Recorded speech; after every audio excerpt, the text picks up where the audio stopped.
Ulonka tabati yada to ye kuma daifa. Ino to ye ko je love bipa. Oba tala, oba takutakun. Songo eshu, ogun oya osun. Kini sheshe, tan she nile yo. O jelo jara. Alafia, peace and blessings, peace and blessings. Welcome to another episode of the African Spirituality Experience. I am your host, Arisha Bami, and we are back today, tribe, with episode number 3 of Spiritual Sexual Healing. And before we get, formally introduce our guests, I wanted to give a quick shout out to all of the new subscribers, all of the new channel members, all of the new Patreon subscribers. I appreciate all of y'all for joining. Welcome to the tribe, and I got something special lined up for y'all, man. We got our next private community call coming Sunday at 5. I just put the links up, not too long before we went live tonight for Sunday's show. So I look forward to seeing all y'all on Sunday, and then I'll be sharing the new Odu of the month in both of the communities for the tribe, man. So with that, I want to give a huge shout out and thank you to all of y'all. Shout out to I am SEG13 in the building, and for you for sending some of your peoples my way as well, man. I appreciate you for sharing the love and the support, and and trusting me and trusting some of your clients in the hands of these Ase streets, man. So I give gratitude and thanks to you for that. I tell you, you're very welcome, and likewise. Yes, ma'am. Ashe.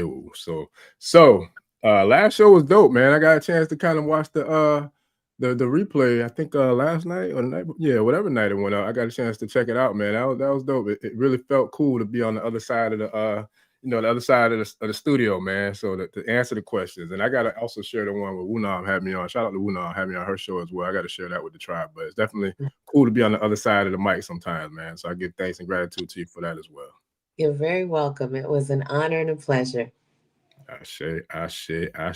So without further ado, because we're already running later, because I was trying to get some things set up for what we got going on, but I couldn't get the thing to work properly. So I didn't want to keep the tribe waiting too long. So with that, I'll definitely be sharing that over the weekend, tribe, for sure. And then spiritual sexual healing. This is what, episode number 3, I believe, right? Mm-hmm. That's what's up. So when we talk about spiritual sexual healing, or if you want to just talk about healing, and trauma in general, why is it that, from your perspective, it begins in the mind? Because the all is mind, and it starts there with the thought, and we have to go back there when we're doing this spiritual sexual healing. So, yeah, the mind, it takes me to that place where back in my time, you always know, and I think it's still the same, where a woman always is the one that knows when she's going to do that. That means she's thought about it. It's already been in her mind what that's going to be like when she's chosen the partner. So yeah, it's very much something that begins in the mind. And there's so much that happens in the mind that then becomes a creation, that this is why we got to really get to the nitty gritty of it being all in your thought, in the mind first. Ashe. Oh, yeah. I was going over my notes while you were sharing your answer, and I agree with you. It's funny because I cannot remember for the life of me where I heard this quote, but I'll never forget I heard this quote one time where I think it was a brother. I don't know if it was a brother or a sister, but whoever it was, it was like when it comes to sexual relations, there was like, women control the access to sex, and then men control the access to relationships. And I'm like, yo, that was a powerful quote, because I mean, that, as far as my little 2 cents is concerned, that's spot on, because I feel like y'all got the control all day, every day in regards to that part of it. But with most men, it's like it's the men who are the ones who are holding up. Not all, but I'll say for a vast majority, it's the men who are the ones who are kind of cautious about the relationship aspect. And so I think for me personally, that's something that I have a little bit of experience with dealing with situations and circumstances like that as well. And it's like, it's one of them things where, who you are, what you are. And I feel like the level of self-love or the level of self-respect that you have for yourself plays a major role in regards to how you are willing to or not willing to allow someone else to influence, what you bring or how you, move within the relationship. So with that, what do you feel about that? Do you feel like, you know, it's an equal playing field, or it's level, you know, in between both sexes, and when it comes to that? Or do you feel like that there's one that has a dominant, you know, you got the upper hand on the other? Look, I'm about to get off. Let me get off the screen. Go ahead. Microphone check. 1 2 1 2. Like, I would like to say that it is an equal playing field, but it's not. And it never has been, because the woman is the one that created everything, right? So it is our responsibility, and it is time for us to take accountability for all of it, right? All of the things that we have allowed, all of the things that we have created, not really knowing, but we've done it. We've done it. So, in this spiritual sexual healing, that's what we want to get down to. Claim what is ours, right? Because if we're saying, right, the woman is God, then what does that mean? That means we have to take accountability for everything, for all of the creations, and it begins with us. So, does that answer that question? Did that answer that question for you? Yeah, look, I think you threw a softball, to be honest. No shade or nothing. No shade whatsoever. But I just feel like you took it light a little bit but yeah, absolutely. You know, and there's things that you can speak to that I will not speak to, because I don't want no smoke or no problems with the feminine at all. Not yesterday, not today, and not tomorrow. So, but I do agree with you, you know, 1,000,000% in regards to everything that you said. And I think, you know, that's one of the things that, you know, I was talking to another, you know, I wouldn't say, yeah, I was talking to another guest that we're lining something up for next week in regards to the feminine energy.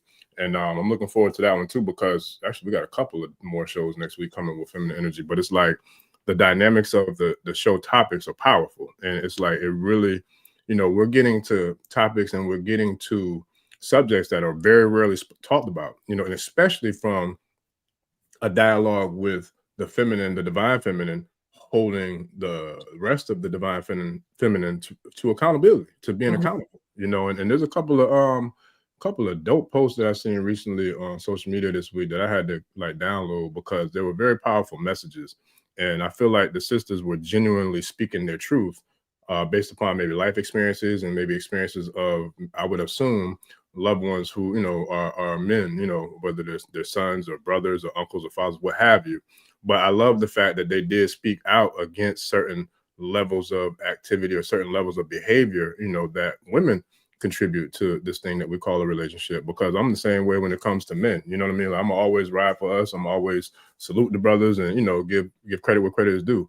But at the same time, hold us accountable, because I got to do that with my damn self. You know what I'm saying? Like, first and foremost, because I'm not perfect. And so I'm not going to ever talk, you know, reckless about nobody else either. You know what I mean? Because I know I got, you know, my own things I got to work on. I always will be working on something, because no matter what you do, no matter how successful you get in certain areas, nobody's going to have everything mastered. You know what I'm saying? Nobody's going to have all positive, you know, things about them. That's just not humanly possible. So with that, I feel like with us having the insight and the guidance of, you know, spirit to kind of really bring these conversations, these topics to light, I feel like it's doing a lot of work, and it's doing a lot of positive, you know, it's making a lot of positive impact, you know, with the people. I'm definitely happy to see all of this information coming out at this time. It is time for that sexual healing to happen. And the reason why is because it's what creates everything. And so, there's something that you said about taking accountability for, with the men, right? So I can only take accountability for the women, and I can only be like that example of what it is to like truly take accountability by just expressing this here and now, because this is something that has never ever happened before, and everybody is getting the information. We're all getting the same information. As soon as you tap in, when you tap into that womb energy, when you tap into Most High, you start getting the information that you're seeking. It comes easily, but it comes when you take accountability for that side of you. For this is now the marriage of the spiritual and the physical. So it is so important for us to find that wholeness with our spirituality and this sexual energy that exists in us all the time. We have to make peace with it. We have to figure out what it is, what's going on inside us, the things that we believe about ourselves, and all of this that I'm talking about. This is all sexual energy. and it begins with the thought of it. And so it is so important for us to do this before any other kind of healing. And that's just my biggest expression, and why I'm so excited to do this series with you, Orisha Bemi, because this is what is needed for what is happening in the planet right now. And it's a coming to, this is not something that you could fake. You know what I'm saying? This is not something, this is something everybody has to do within themselves. And when you are prepared for it to happen, it just starts happening. It starts going. And it's a very, very exciting time, because when you unleash all of that, that's when you start getting to all of your power and all of your gifts. Sexual energy is everything. I feel sexual healing. Yeah, I say, oh, yeah. And I think what's really dope about it is I remember when we first met, and we first started pretty much just kind of, I would say, like, doing preliminary, I think, like, I wouldn't say background checks, but like I would say maybe preliminary, I guess, insight checks. You know what I'm saying? Like, just kind of seeing where we both stood on, different types of topics and different types of things that's going on, and how we can kind of tie what we both, I feel like, specialize in, or what we both, we do to merge together to make, that harmonious balance. And shout out to Harmonious Balance. I'm pretty sure she's on here. But it's dope though, because one of the things that kind of reminded me, or reminded me about, was that, when we hear sexual trauma or sexual healing or spiritual sexual healing, it's way deeper than just the actual physical act of intimacy, of, what I'm saying, of sexual activity. It's way deeper than that. And I remember when we first started talking about this, and you I don't know if it was something you said to me or something you shared with me, but either way it goes, it triggered something in me that made me think about the book, The Kybalion. The Kybalion, the 7 Hermetic Principles. And it's a powerful, powerful, powerful, powerful piece. And that piece is based upon the teachings of Thoth or Tahuti, depending on what you call them. I would prefer Tahuti, but some people might know them as Thoth, depending on where their studies have kind of led them to. But either way it goes, it's a very powerful piece of work. And that particular book, it speaks to, all things that have to do with masculine and feminine principles, and then there's a chapter in there called Mental Gender, where it speaks about that and the two minds. And it's dope, because I was watching, I don't know if it was our first episode or our second episode, but I was watching the replay of one of them. And you were saying, I think it was the second one, actually, towards the end, you were saying, and you had your crystal, you were saying how when you take the masculine and the feminine, and you was literally like showing like a visual of it. And you were sharing about how at some point when those two, when the penis and the vagina are actually interlocked, or they're in that moment, it's you now go from two beings to one being. And that is, the one now. And I'm like, yo, that's dope, because I never really looked at it that way, until the way you broke it down. But now, like I said, when you first initially said that to me, it triggered the book, The Kybalion. Shout out to Professor Cabo, because I believe he's the one that told me or turned me on to that book. But yeah, so, and then, I didn't go back and read it, but I need to, because that's one of the books I feel like that need to be on my rotation of reading once a year, at least a couple times a year, maybe. But it breaks down all these principles and elements that we're speaking about. So now, when it comes to the sexual, healing, or the sexual trauma, or even just sexual male and female interaction, what are some examples of like how that is tied together, but without the physical act of intimacy? How the sexual trauma is tied together? Or just, yeah, or even just like, the masculine and feminine principles of, the genders, how it's tied to sexual, engagement when it comes to things outside of the activity of actual sex. Well, the first thing is that any sexual trauma that comes through your bloodline is going to come to you. So this is an energy that is like unspoken. For example, the reason why, in my experience, I experience sexual trauma is because I come from a lineage of people that experience sexual trauma as well. And so when that happens, it's like an unspoken thing. Energy is very powerful. And so it's an unspoken thing that is always present. And so for energies such as mine, that was more prevalent in my experience than it would be in a person who has not had that experience, or who has not had that kind of trauma in their experience. Did that answer that?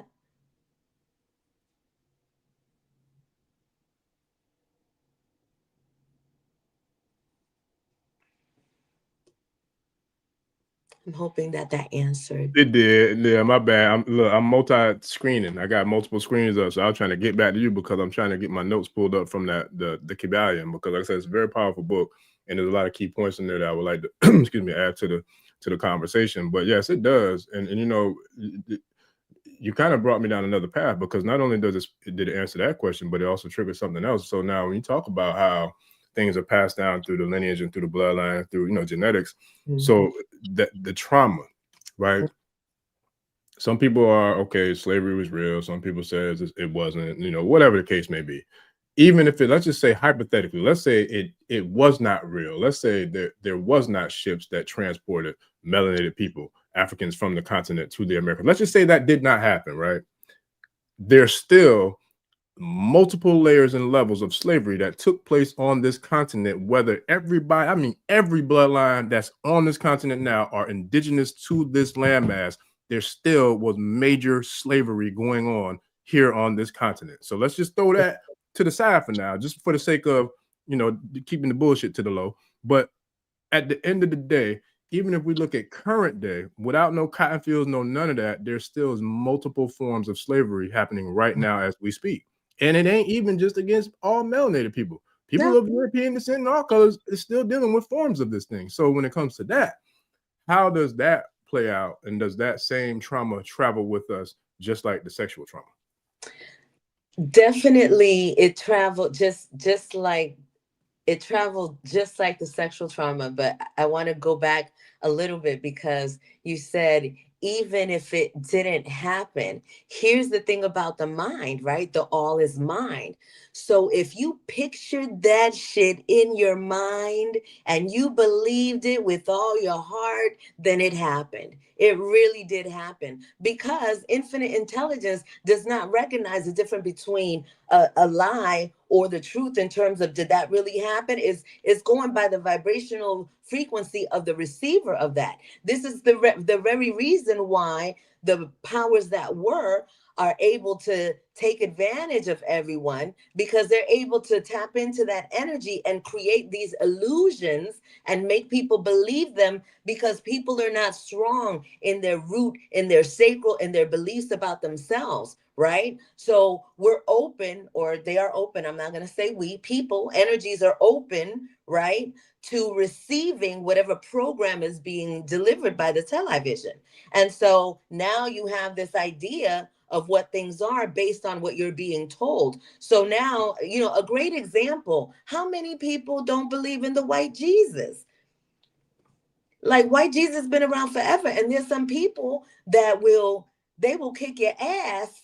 You know, they're going to die for that white Jesus. You know what I'm saying? That's how hard they believe in it. That is the power of the mind, the power of thought. And what happens when you're able to seep into somebody's psyche like that and tell them that a lie is the truth. And this is what's happening now in the world, is that people are starting to wake up to what the real truth is, because they're starting to appreciate their own energy, and that feeling that says something ain't right. The more you listen to that and the more you go with that, the more gifts you get, the more discernment you're able to receive. And that's very necessary right now. And this is why we're going to the root of the problem, which is sexual trauma. And it has happened to absolutely everyone on this planet from the moment that you get stuck with that needle or spanked in the booty. You know, and this is something that I want to not take back, but I want to reflect.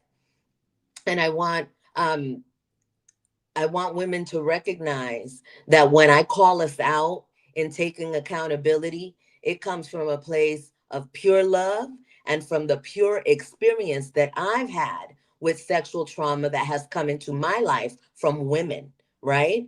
And so the sexual trauma does not just begin from somebody touching me.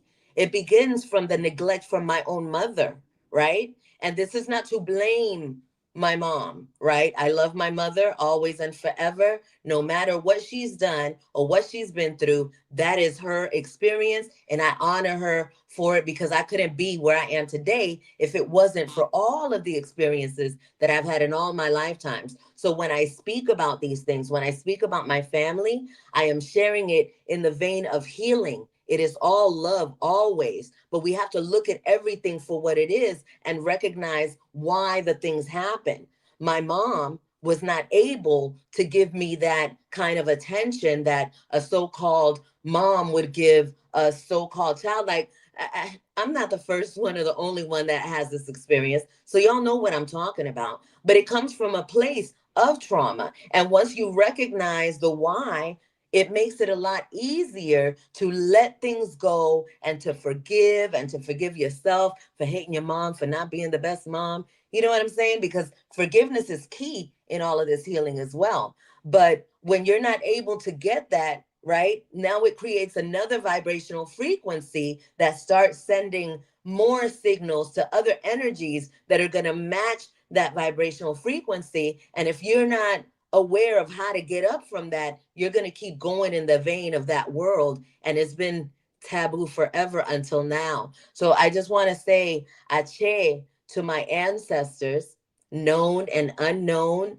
Yo estoy aquí por ustedes, estoy aquí para ustedes. That means I am here for you. I am here because of you.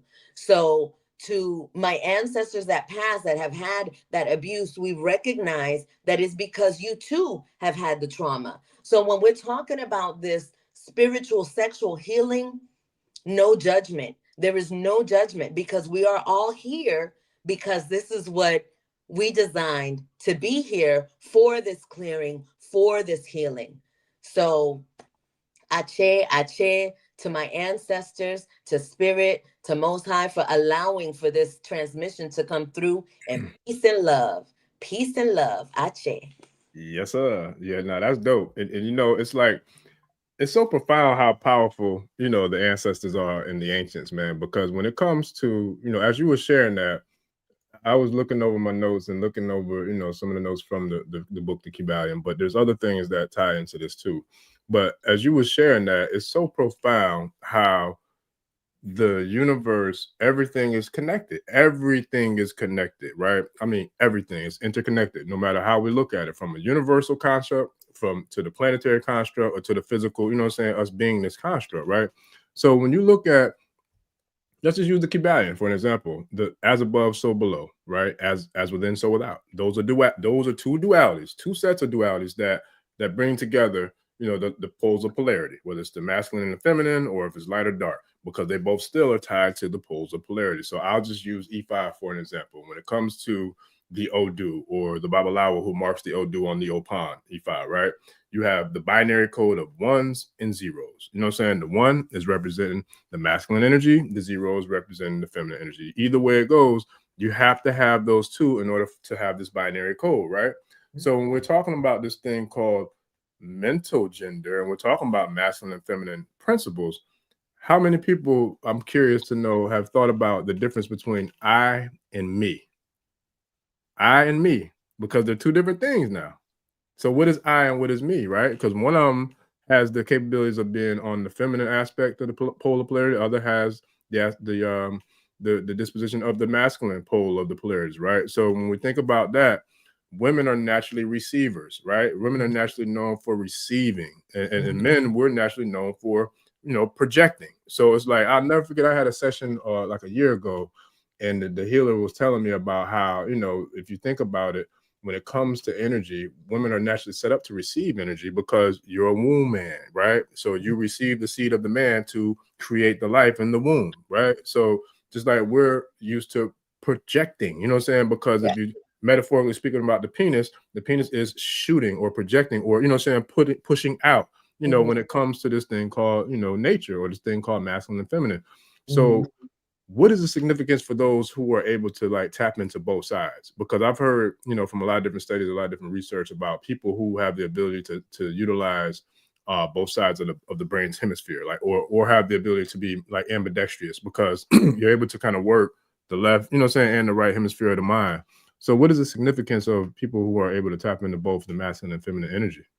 I guess for a term that people could really wrap their minds around, Jesus, Lucy, you know what I'm saying? It's like when you're able to use your masculine and your feminine together, you are at that space where you know that it's all within you, you know, because it's like you're able to access this energy on your own. You're Mm, able to access both the divine feminine and the divine masculine.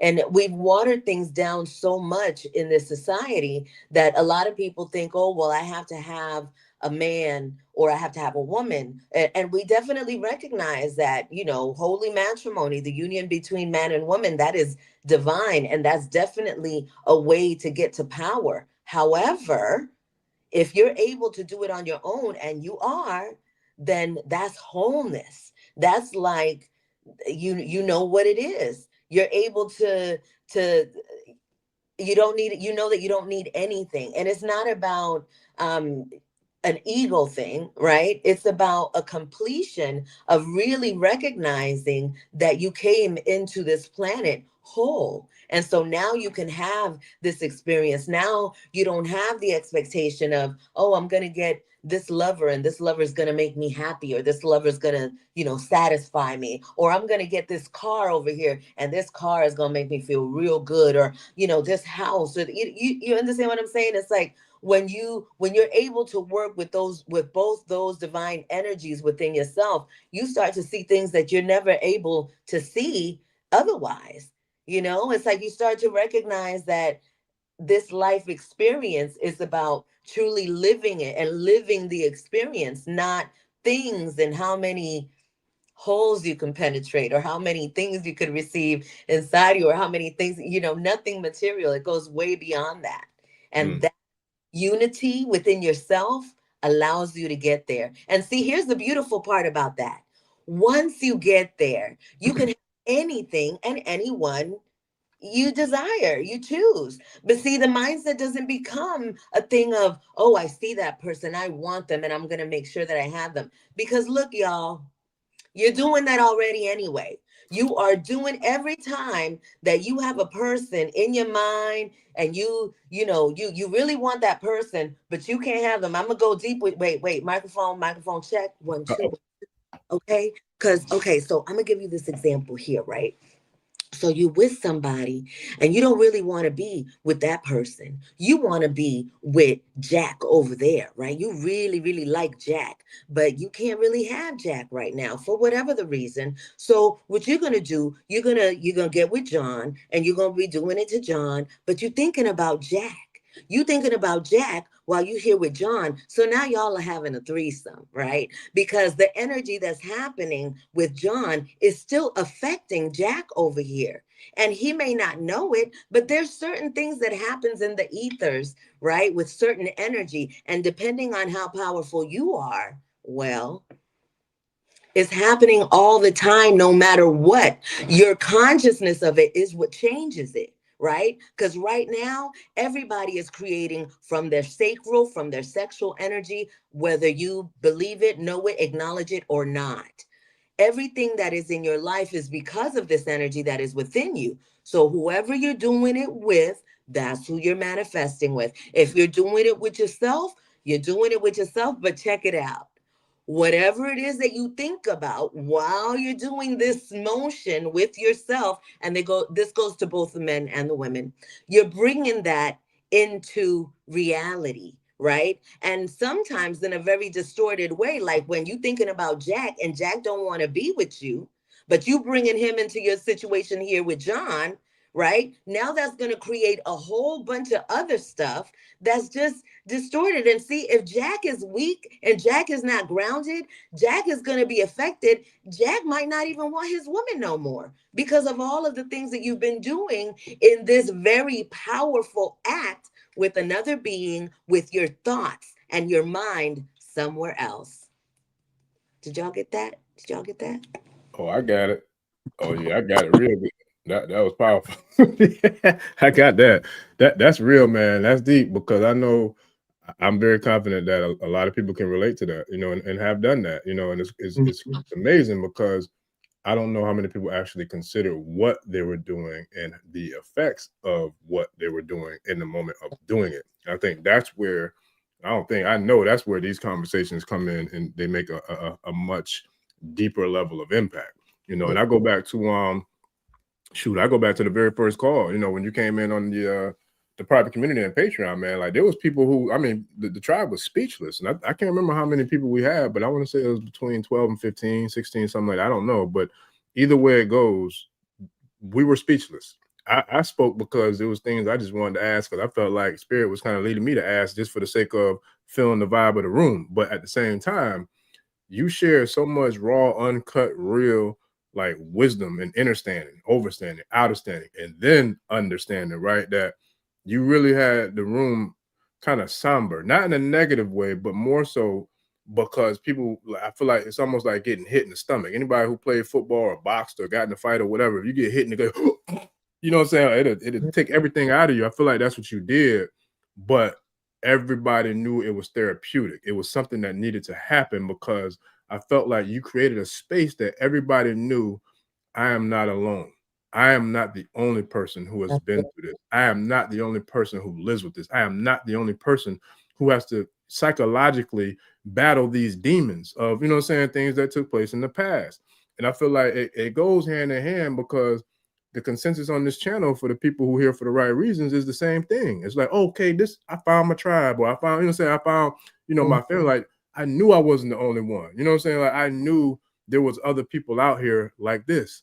So when you did that, man, that's why initially I was going to share some of that on the channel, but I think I'm gonna keep it private because, as we stated off the air, is like that's something we can use to really bring people into our community that we're building in regards to doing this on a regular basis and teaching courses and then having people signing up for one-on-one. You know what I'm saying? Like packages with you or myself, because we got to go deeper with this. Like, and it's way too deep for us to have, like you said on the last call, on air on Front Street, but at the same time, I'm grateful that, you're doing this work and that you found your superpower, because there's so many people who are going to benefit from being able to peel back the layers of the onion and get to the core of the problem. Because a lot of us walk around with pain and project trauma, and we don't even know where it comes from because it's a subconscious thing.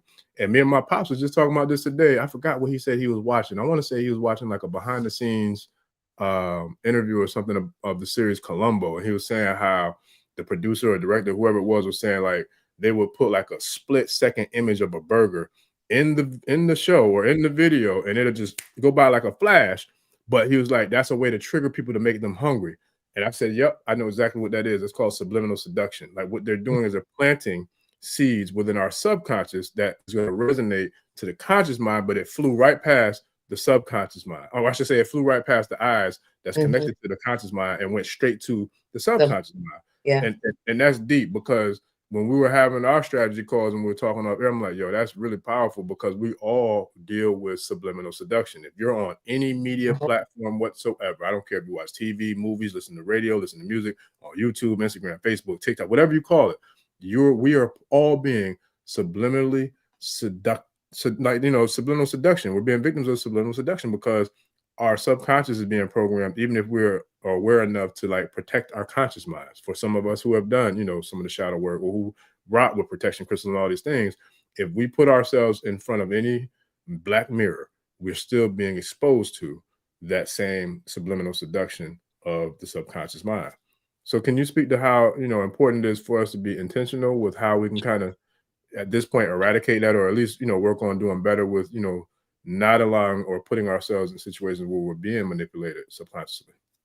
It's definitely of extreme importance. And that's one of the reasons why we decided to keep this all the way private, is because sexual energy is very powerful, and it doesn't need, it works in the mind, it works through thought, it works through a look, a gaze, all of these different things that happen. And so you have to be really mindful of this healing, and don't get tantalized by the seduction of the word sexual spirituality. You know what I'm saying? It's like, this has to be something that happens intimately with yourself. I started doing this work consciously in 2013 when I had to go deep into my own healing, and I had the benefit of my privacy. I did have a podcast at the time, and I think that I did share some things. However, when I was going through my process, it was very much private. And the reason why this is very important in this era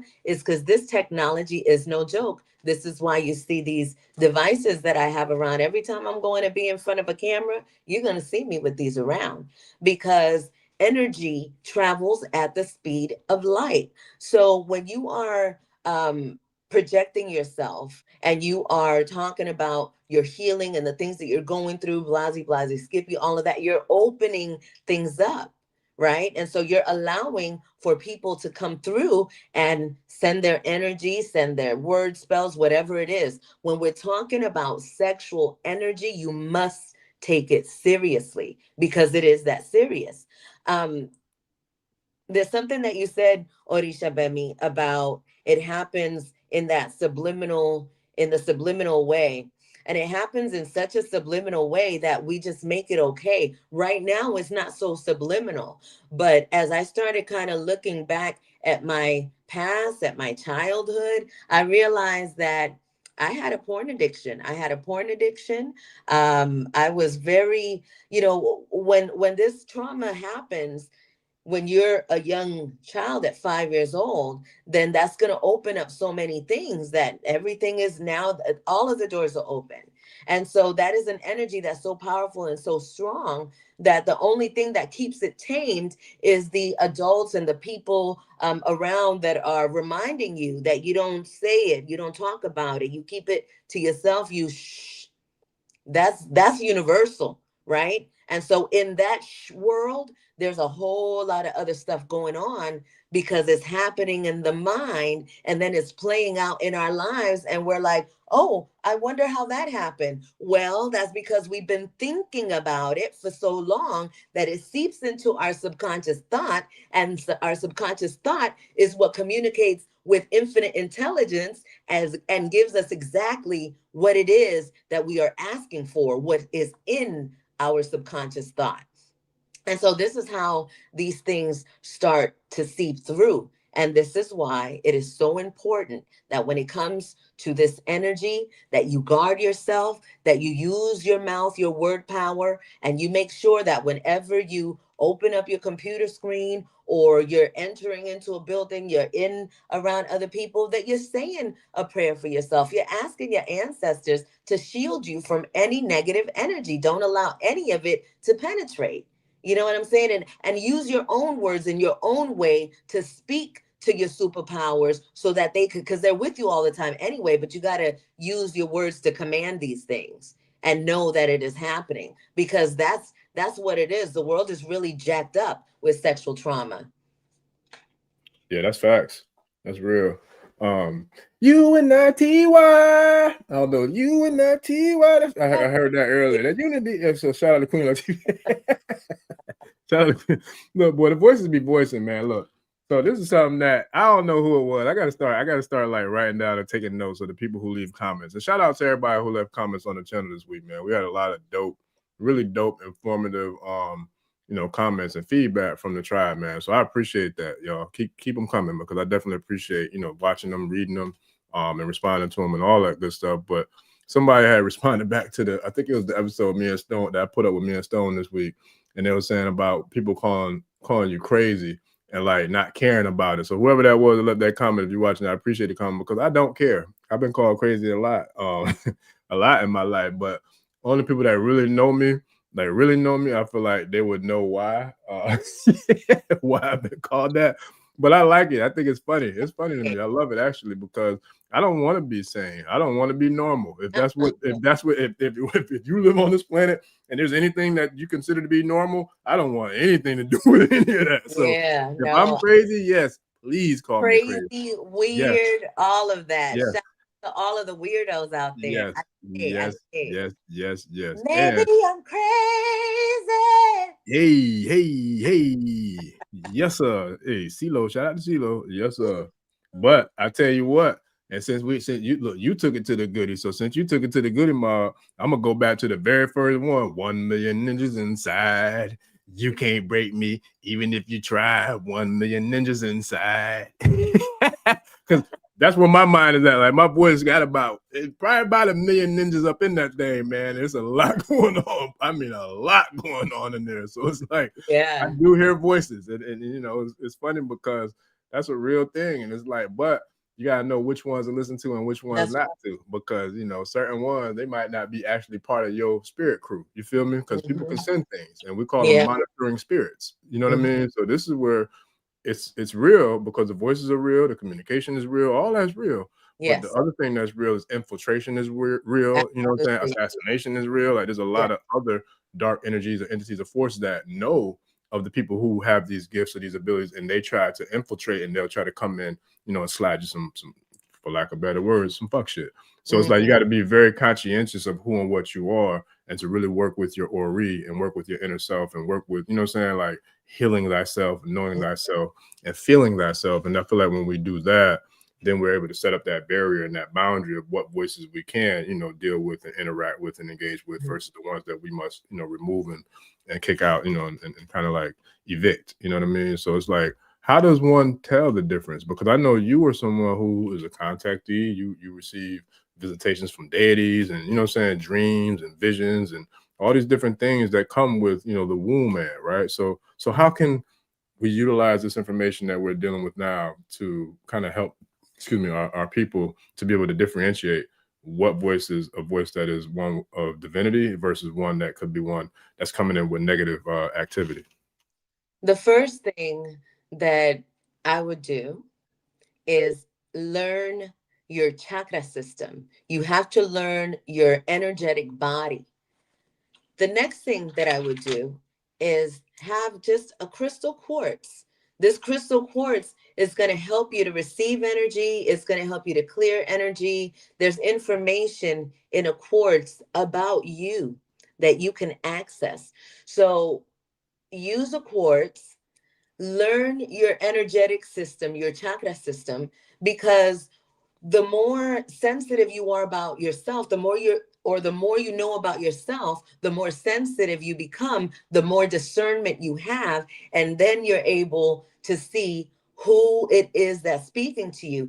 And it's about following your gut, because in this time, there's going to be a lot of people trying to holler at you. And the lighter your energy is, or the stronger your energy is, the stronger the forces on the other side are going to want to get at you. It's a war that's happening now, so nobody's safe from it. It's like you got to figure out your own fight. You got to figure out how you're doing this, because this energy that's coming for you, you can't see it. So you got to feel it. And in order for you to be equipped, you have to have full discernment and be able to know yourself. Know thyself. That has been the message for so long. And it's not that difficult. We overcomplicate things, because it's like the chaos that's happening in the world is like, ay Dios mío, oh my gosh. It's like, I don't know. But when you just stop and be still and you ask for the information that you want, it's going to come. So see, your chakra system, that's in your body. And if you were just to say, Most High, Chakra Master, I need to know about the system in my body. Help me to learn. Teach me. Either you're going to get zapped in with the information all of a sudden, just like that, because that's how it happens, or you're going to start getting information. You're going to turn on your computer, right? AI, and it's going to start giving you the information. You're going to start seeing videos about chakras. You're going to start anything that's in your mind, that's in this energy, this invisible, this computer system that you hold in your hand all the time. It's a direct reflection of what's in your mind. So if you use it, right, by starting first with your system and your connection to the ethers, to ancestors, to spirit, to Most High, infinite intelligence, then everything else comes to help you with what you've already started in the foundation of what is you, right? Everything else, all of these things, these are tools, right? But these tools come by way of you, what you're doing inside first. Because what happens is this work that you're doing within, then it shows up. So as long as you do this work here, and it's not a whole bunch of, you don't got to go to, this is the school right here. You don't have to go nowhere. You don't got to pay for nothing. You just have to do it and ask for it, and it'll come. But you got to trust that it's going to come. And this is why we have these things that we're putting together now, because we know that some guidance is necessary. But in platforms like this, we're going to teach you that what's necessary is for you to learn yourself and for you to be able to carry this thing on your own. We're not trying to create something where you need hand holding for the rest of your life for, you know, whatever it is that you think you got to pay. You understand what I'm saying? Once you recognize the power within yourself, you're infinionaire, then it's like that. Everything is like that. But you got to get outside of everybody's business, and you got to stop trying to look a certain way for other people. This whole spiritual mask that people are wearing now, we can see you. Hello, we can see you. That mask it ain't worth a damn. You know what I'm saying? It's like, because everything is vibrational frequency, and people are starting to recognize that now. Because even if you can't call it anything, you could feel it, whether it's right or it's not right. Something is right or something is not right. If it's right, you go with it. If it's not right, you move away from it.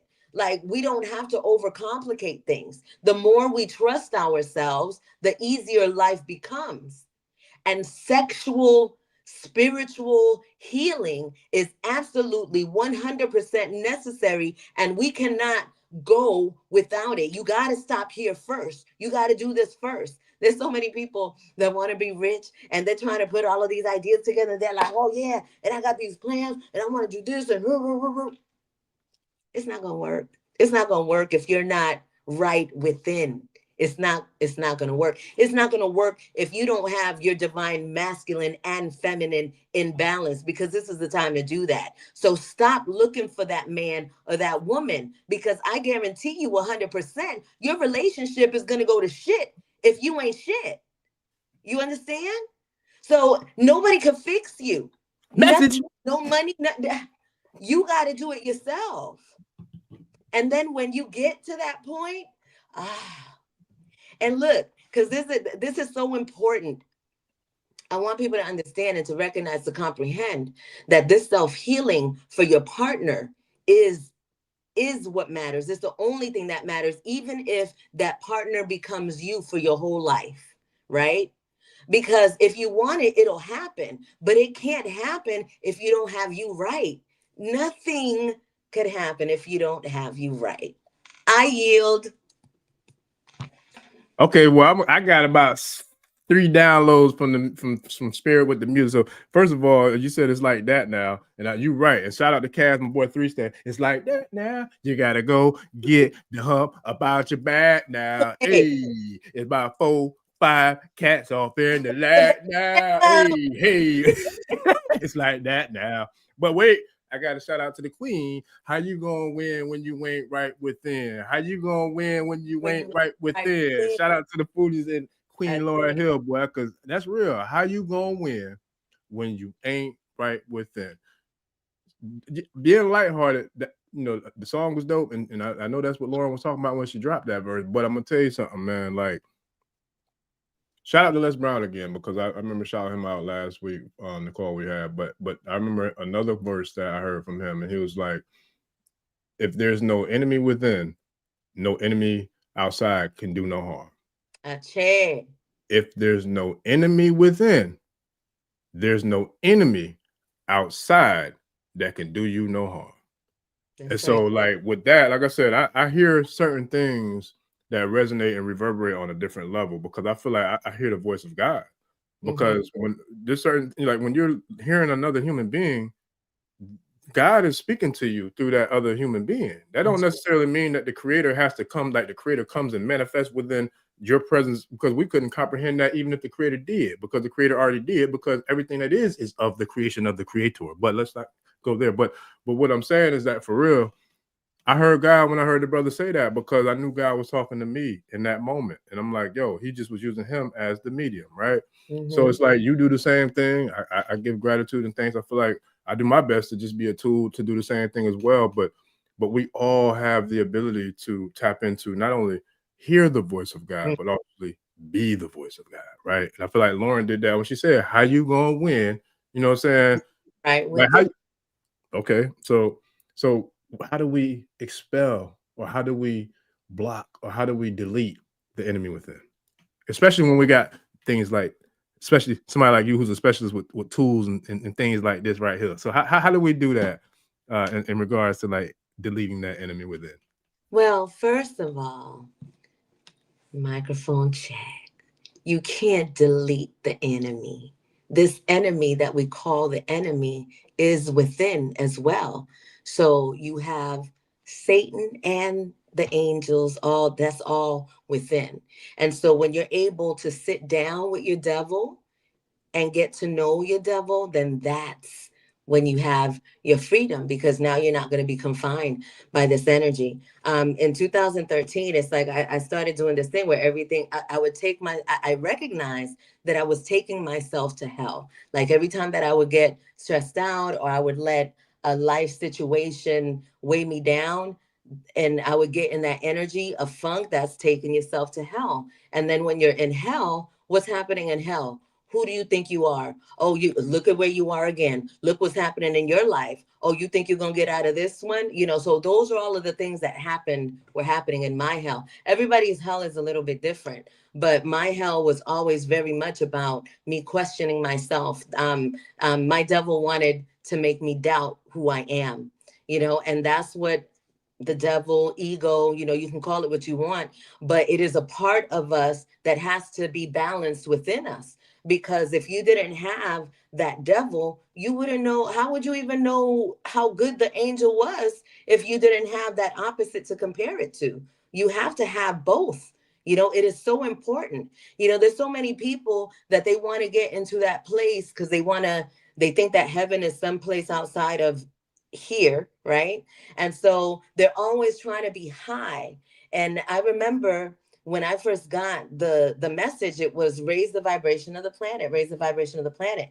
But it wasn't to raise the vibration of the planet so that it could just be up here, because I knew when I recognized that just being up here didn't make sense in this plane where we still exist in the physical. So to want to be in a place that's above this realm, it just doesn't make sense. We can go in that plane when we're out of these bodies, but if you're in this body, you got to exist in this material realm, this 666, this energy of real things that exist. And this is where we came to get our training. So if we were to eliminate our lower nature, then what is that?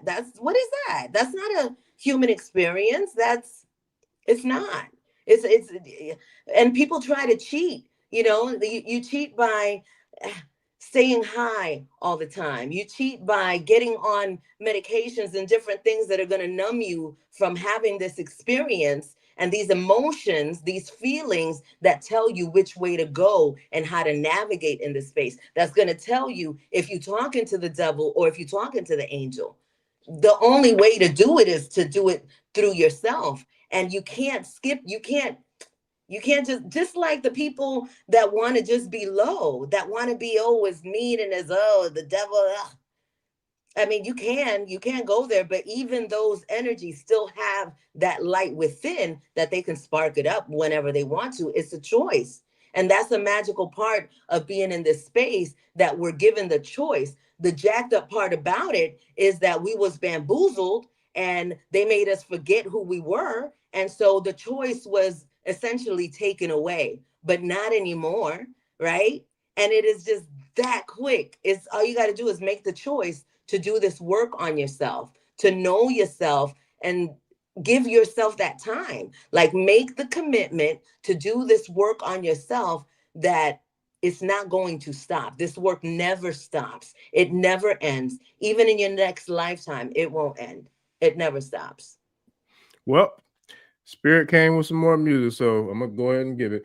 I heard Paula Abdul at some part in that answer. I take 2 steps forwards, I take 2 steps back, and they know when they say opposites what? Opposites attract. Hey, boy, y'all know that. Boy, hey, y'all know that. What you know about Paula Abdul? You was hey, baby. Hey, man, what y'all talking about? Boy, hey, Paula. No, listen. Shout out to the tribe, man. They're going ham in the comments, brother. And Kosi, Lady Night Walker, the whole tribe, man, going ham. Harmonious about everybody, but it's so dope because while we're doing what we're doing, they're doing the same thing, and like everybody bouncing off each other in the chat, just like we bouncing off each other on the screen. Like it's so dope. But I love it. And so, you know, and I'm taking notes every time I'm off screen. I'm taking notes or I'm reading and studying. And in the process of doing that, you said some things, and you said a lot of things. But one of the things that stood out that kind of got my little ping pong mind and frequencies all bouncing all over the place was that when you spoke about people who will use drugs or will drink alcohol or will, you know, do different things to kind of, you know, I feel like, I guess maybe put a Band-Aid on whatever it is that, you know, we're dealing with. Can you kind of speak to the significance of like what that does and how that is something that, you know, we should strive to kind of eliminate or I guess regulate within, you know, our processing of life and our experience and our journeys? I think that once you know what things are and you're conscious of what it is, it's really up to you to make the decision on how are you going to use these things. Because for me, in my world, nothing is bad. It is about balance and how everything is used. For example, liquor, spirits, there's a reason why it's called spirits. Those are gateways and portals that when you take it, if you're not grounded, there's going to be a whole bunch of things, you know, that can access you. At this point in my life, I can't get drunk. It just can't happen. One, I don't drink like that, you know, and the other part is just that I'm just too aware of what it is. It can't happen. They don't want none of me. They don't. So when you're aware of what things are, then you're better able to handle those things. Cannabis, marijuana. I love her. She's so wonderful. Here's one thing: the government is not giving you what you think it is. So if you are choosing to indulge in those herbs, please grow them. Please be mindful of what you are consuming. And when you got places like, you know, around every block now that is offering what, you know, all of a sudden, like, ain't that funny? Ain't that interesting? So, and here's the other part about that. The Mary Jane, the marijuana, the cannabis, she is quite the tantalizer. And she will make you feel things that, oh my gosh, you just want to keep, you want to get back to it. So you keep going to it and you lose the value of what she's trying to teach you. And so when you're getting into like all of these things are beings, it's life. You know, yeah, it's a plant, but that's a being. And it has so much to teach you if you approach it in the right way.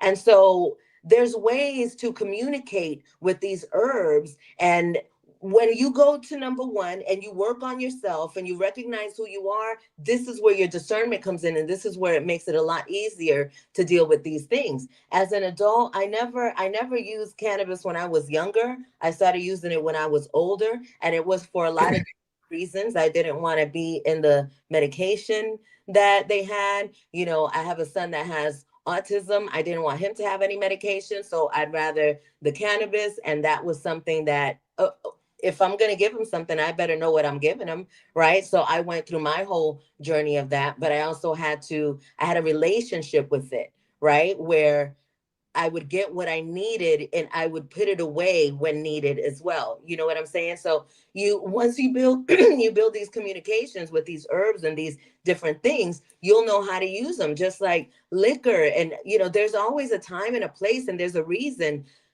The more you know about yourself, the more you know all about all of these things that surround us that are, you know, created to tempt us and to tease us and to do all of these different things. It's just about you knowing yourself. Once you know yourself, you know everything. You're the book. I yield. Listen,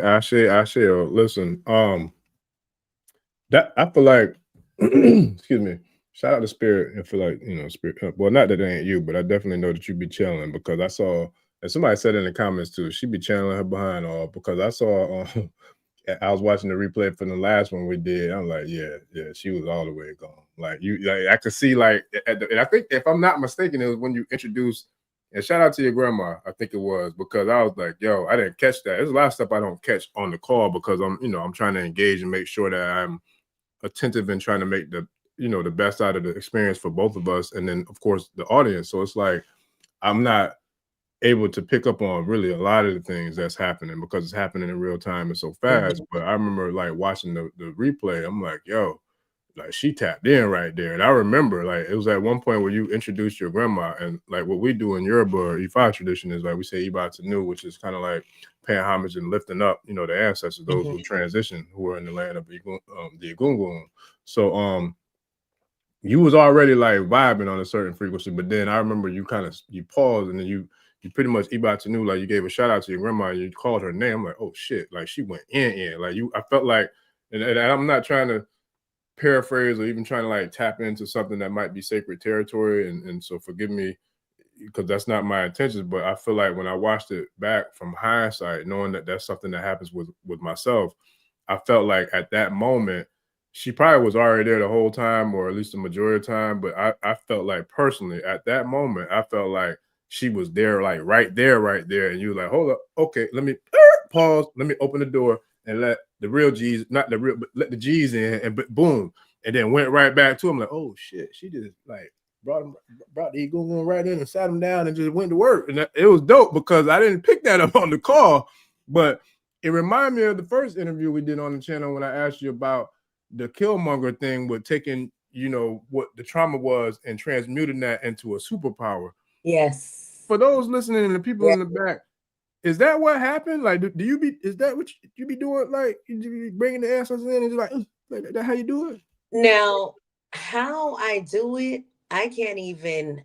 I tap in and I hit a zone, and then when there's something that they need to come through, they just step in. There are a lot of times that I don't know. I'll look back and I'm like, whoa, okay, because it's like, you know, it just happens. It's very weird because I've always been very conscious of it. Now I'm a lot more open to it. I'm a lot more aware of it. I'm not I can't say that I've ever really been afraid of it, but now I have such command over it that it's like we have this relationship now. And like it's so funny because like I'll write notes like, okay, I better write notes to prepare, but I don't ever really need them because they just come through. You know, I do my little thing and they know what to do. And I've allowed that to happen because I didn't want to talk about this. I think I talked about that before. You know, it's like I'm a singer, I'm an artist, I do so many other things. Why did I want to go back? Who wants to talk about their sexual trauma, especially after you felt that you've done it, that you've surpassed it because you're alive and you're not, you know, doing crazy things. So it's like, you know, pat myself on the back. I'm good. Let me go on and continue with my life over here. But then ancestors, and in this one, I have to be very specific and say ancestors because this is you, ancestors, that tell me, no, you're not. You're going to do this. This is what you must do. This is what we've prepared for you to do. This is why you got the opportunity to incarnate in this vessel. So you got to get to it. You know, there were times in my life and there were times in my life where I said, I like this space where I'm in now. I'm happy. I'm in bliss. This is just where I want to be, you know, in these arms of the love of my life. You know, I don't want to do anything else but be here in this moment. And ancestors was like, oh no, no, no, no, no, no. That's not your path. That's not what you said you was gonna do. You gotta check yourself. You gotta check yourself before you wreck yourself. You gotta check yourself before you rickety wreck yourself. Because what does he say? Wrecking yourself is bad for your health. I shared to who Yeah, was that? Ice Cube. Ice Cube. Yeah, that's what he said. He said So that. I didn't have a choice to stay and to do like to be a full-time mother where I'm taking care of my son, you know, who has autism, all of these things, or to just be there, you know, with my daughter who's starting a whole new life and in a relationship and just wanted, you know, like what they say that people my age got to start getting ready to do, you know, you got the grandchildren and I don't have any yet, but you know, all of these things. And then but when you have a calling, this is what they call this calling, right? And I had this calling since I was 8 years old. I already knew it. And I told Most High, I'm trying to sing some secular music. I'm trying to, do my thing. Don't talk to me about being no preacher, nothing like that. I ain't ready for that. At 8 years old, I knew what it was, and it followed me throughout my life. And now, and then there was a time where all of it was forgotten because I was busy having sex. I was busy having a lot of sex. I wasn't thinking about no spirituality, nothing. I was thinking about getting that deep. You know what I'm saying? So it's like, and that mumbled everything and then brought everything right back up to where it needed to be. So I am grateful for my journey. I'm grateful for everything that brought me to this space. I know I'm going on a little tangent, but I have to say Ache, and I have to give big ups to the spicy dancers, to the women in the streets, to the women that are compromising themselves out of ignorance because they think that, the only value that they have is that between their legs. You understand? Like, you are the healers of this planet. And if it wasn't for your power, this world would not run. It just sucks that they have made it so jacked up. They made it so ugly. So I just really want to call out to my spicy sisters that have been in that world so that you can know that all of that has just been your training for what you're here to do now. All of that guilt and shame or whatever you think you might feel about whatever, it's part of the process. And it's only shame and guilt when you give it that, when you say I'm ashamed and I'm guilt. So it's up to you to release it in the same way that you put it on, you take it off and get ready to do this work, because all of the women are needed. All of us are needed. All of us are needed. Every single one of us are needed. All of us are needed. Ache, I yield. No, I say, oh. So yeah, within all this energy and the transmission, I had to go and grab the ancestor staff, man. Like, they were speaking real loud, like for real. I had to, matter of fact, chilling right there. That's a very significant, tool that I've been blessed to wield, in times of healing. But it's like it's so powerful and profound. And I give thanks and gratitude that you went on that rant, because that, you sparked a whole lot of different avenues that I would like to travel with the questions that I have. Because first and foremost, two more came through. So, every time I listen, I'm hearing. And so I'm hearing you and I'm hearing the voices that I heard hearing now. Oh, hey, Lufa came through again. Yeah, yes, because I feel like you hit the women who might have been in situations, whether they was in strip clubs or escorts or the OnlyFans or whatever the case may be. Yeah. And they might feel some type of way about themselves, but to me, this is what I saw. You just threw them a Hail Mary, like, nah, man, fuck that. No, you need to get up, get out, and get something. That's right. Don't let the days of your life pass by. That's right. You need to get up, get out, and get something. The story, they tried to feed you a motherfucking lie. That's right. I have my respect to y'all, but I had to switch up a little bit for the situation. But for real, but that's what I heard you say. You said that. In my eyes, my ears, I heard you say that. Like, don't worry about what you did in the past when you had to make it. That don't define you. You here now to do the work of the mother. So let's get up, get out, and get something. Because yeah, and that's how so music. Important. It's so important that you know your power, because it's so important. Sure. Oh, what is it, Mama? Look, she don't play. She's on me. What you need? Boy, the mothers is here. Boy, hey. She said she got to let you know. Look, she's very smart. So she's only has 3. The 3 that are there. Look at how smart she is. She's taking me. You need to go. Do you want to go outside? Come on, let's go outside. She has to go. She's an inside outside cat. So she doesn't she's very smart, and she's not gonna go. I ain't going to litter box. And she's in the midst of labor, y'all. She is. Oh no, y'all gotta go. Y'all gotta go. Oh, doggone it. Okay. I'm gonna have to. No, we good. Look, we know how to improvise around these parts. Trust and believe. This ain't the first time. Matter of fact, the last episode I uploaded with Stone, I had to edit some stuff out that, you know, technology was technology. So, you know, we used to that. And we're gonna improvise because, you know, we got experience with Okay. these these transmissions. I'm gonna let it do what she does. Yeah, we got experience in the congregation, and so we're gonna go on back to the booth, to the pulpit. So I'm gonna jump in while you handle that and just chop it up because there's a lot that's been shared and there's a lot to be grateful for and thankful for, and I personally want to give thanks to the mothers.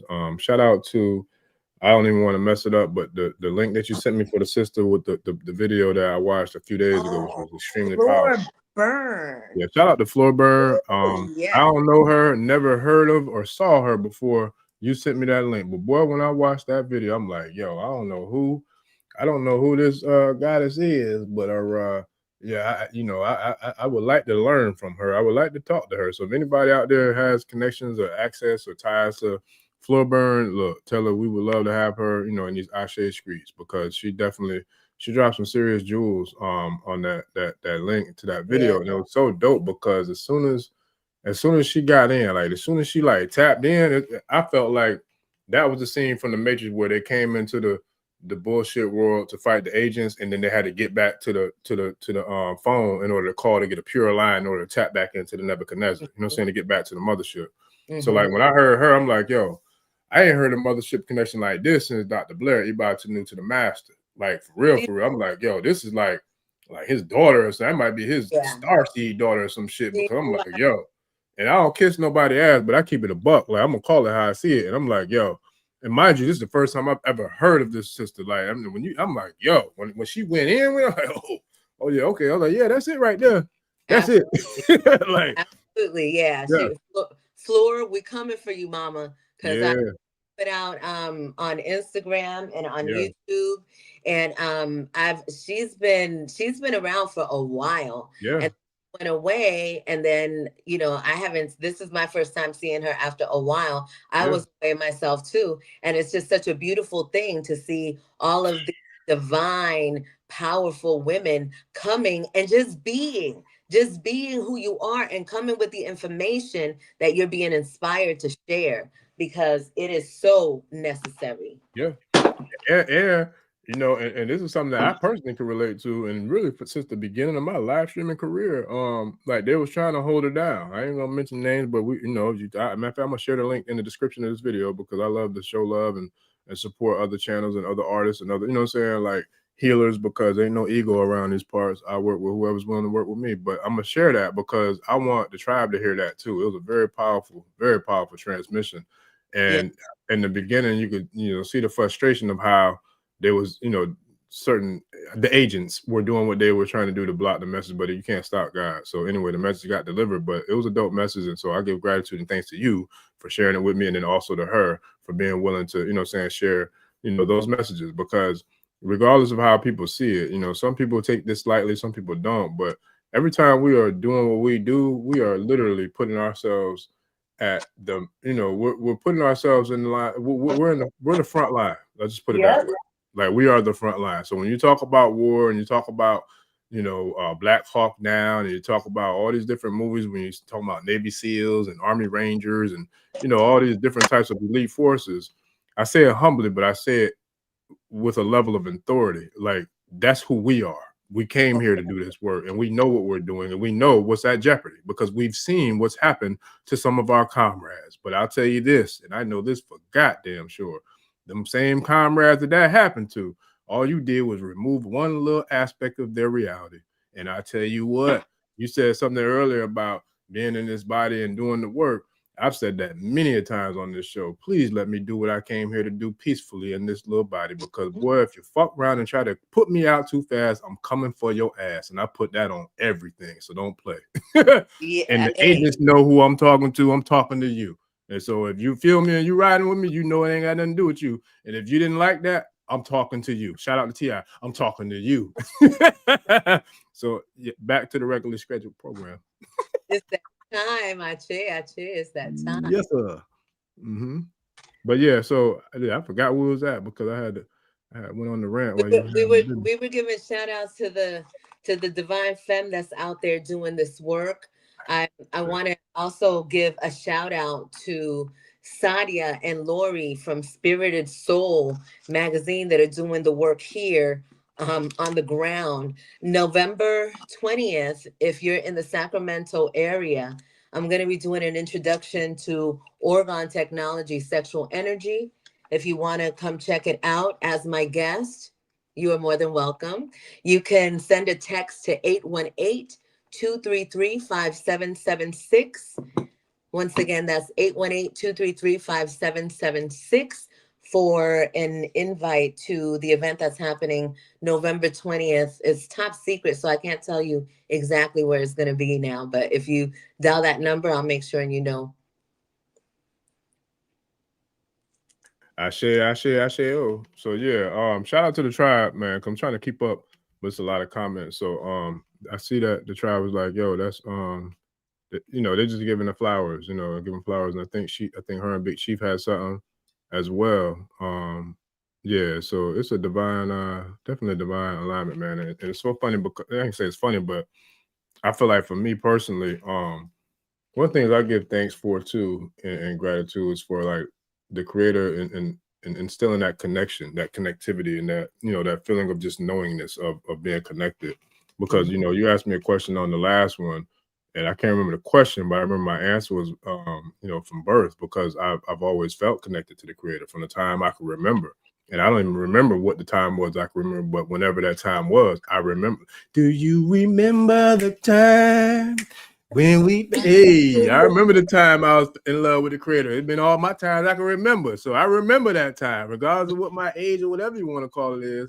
I remember the time. So it's like, for me, that's my reality. You know what I mean? But it's like, at the same time, that's what I'm grateful for, because that's the thing that gives me the, you know, the presence and the capacity and the balls to do what I do and do it unapologetically, because I'm looking at it like, I don't see you motherfuckers, man, because I know where I come from. And when you really know where you come from, you know who you are and you know what it is. And it's like, that's the thing that I give gratitude and thanks for, you know, being able to do what we do, because we're activating that in those who feel that or those who know that as well. And there's some of those who are out there who know just as much and more. And they're like, okay, the children are ready. You know what I mean? Like, I know this because shout out to one of my healers, Millie. We working on doing some work too, because during one of my sessions, I had the opportunity to visit one of the rooms that I felt like the Queen Floorburn was talking about in regards to her visitations. And I think I might have shared this on a show long days ago. I can't remember, but either way, I'm gonna share it tonight because I have a witness, the one who guided me into that astral projection. And so it was like, it was dope, because I remember I felt like I wouldn't say it was a ship, but I'm gonna say it like this because this is how real it was, and I got receipts, is that the experience that I had would be the equivalent of somebody beaming me up, Scotty, to, let's just say, if this Atlas 31 thing, if it's not a government hoax and it's not, you know, propaganda, whatever. Even if it is, it don't matter to me, because I know there really are real Atlas 31s, like way bigger, and, you know what I'm saying, way more closer and way more impactful and powerful than that. However, let's just use that for the sake of that's what's trending in, you know, the media. So in this particular experience, I had the experiences of being in the room or being in the vicinity of what I think she called them the I can't remember the exact name, so I don't mess it up, but it was somewhere along the lines of like the Galactical Brotherhood. You know what I'm saying? Like the Federation. There you go. It was that, and I think it was something else. But long story short, definitely that. I think it was something else too. But because she, you know, mind you, she's like you, like y'all got similar gifts and, you know, all that. But it was like, but she sees what the patient or the client sees. You know what I'm saying? So as you're getting the healing, because her gift's so tapped in and so powerful, it's almost like she's watching TV. Like she's watching your experience, but she can see it in the physical and in the spiritual too. And I'm like, that's why it's like, don't play with the mothers, bro. Like, what are we talking about here? You dealing with something that's out of your capacity. Like, for real.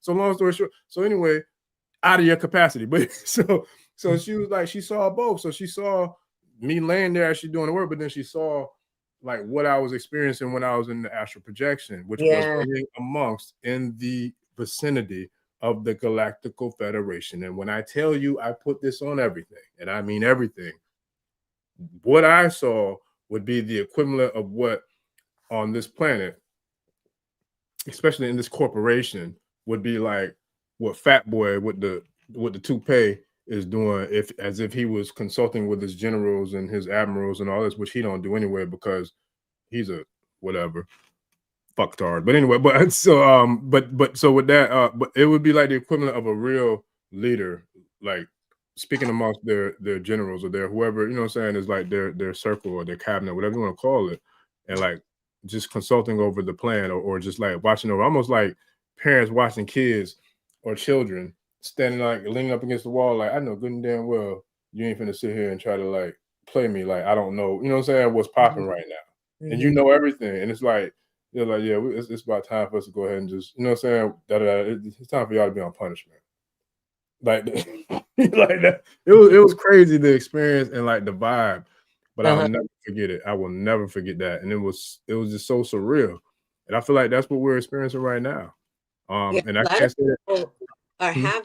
A lot of people are having visitations and different kind of experiences that, you know, they're not going to share that with anybody, and that's the whole thing. That's what these experiences are about. They were counting on people not talking about it, but more people are talking about these experiences that they're having, from Atlantis, from Nibiru, from Sirius. I mean, there's so many different experiences that people are having, and they all make sense. You know what I'm saying? It's like, it's not, it's starting to be kind of a regular conversation now, because people are now starting to get used to the fact that no, we're not alone here. We're not the only ones here. We're, you know, they have us thinking now that there's, what is this, a firmament, we're in a balloon, and I mean, it's just a whole bunch of stuff that's going on.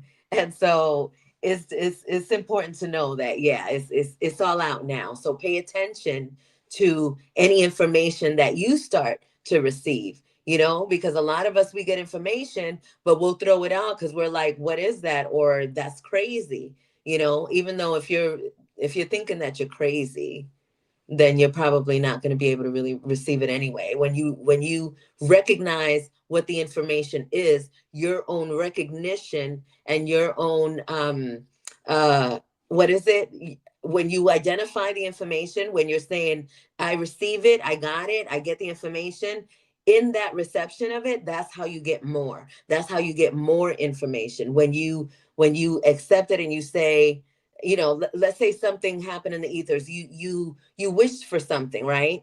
And once that comes true, you have to use your voice and be grateful and thankful for that happened. Recognize that you made that happen. Thank the ancestors and spirit for that happening. And that's how you gain more power, because you're letting them know that, yes, I receive it. Give me more. Everything is there to assist us. But if we're not asking for it, it can't happen. And so a lot of times you get left, you think that you're by yourself. You're never by yourself. But if you're not activating those things by acknowledging, I'm trying to find the word that I'm saying, that's what it is. Acknowledgement of what it is that you're receiving is what gives you more powers. So if something happens in the metaphysical world and you acknowledge it and you're like, yes, I received that, it happened, then that's how you know that it's real. Taking me back to one thing that you asked me, Orisha Bemi, about how do you know if it's benevolent, or, you know, if it's good energy or if it's so-called bad energy. You do a test. And whatever the test is, they're going to, if it's this energy that wants to work with you, then you tell it what to do and you put your test out there, and it's going to respond. If it's for you, it's going to respond. If it's not for you, then you're not going to get the information. An example, every time that spirit wants to talk to me, I'll do a test, and I do it in threes. So you got to show me 3 times, and then I know it's you. And see, tricksters are tricksters. So now I'm saying this. So now this energy, even the so-called bad energy, knows that I'm saying, oh, she needs to see it in 3 times. That's how we'll get her. So I'm too smart for them, right? So I change it up. and I'll be very specific. Show me this specifically, or do this specifically. And you start to develop a relationship with your team, with your group of energies, right? And then you start to become more comfortable, and it's like you know what's what. And then it gets to the point where energy that's low vibration is not really going to even get to you, because your team is going to handle it before it even comes to you. And this is also why the chakras are so important, because they each have a purpose and something that they do. And when everything is aligned and you know what it is, it's like everything is getting fired out when you need it to get fired out. You know what I'm saying? It's like you can trust yourself more, because now you have this whole system working within you and outside of you that's taking care of you. Ashe. So let me ask you this, because like I just got a direct download from Spirit, almost like a lightning bolt, man. Shout out to Kabiesi Ubakuso Baba Shango, man. I really feel like this just came in like a bolt. So is there any significance to this? Kabiesi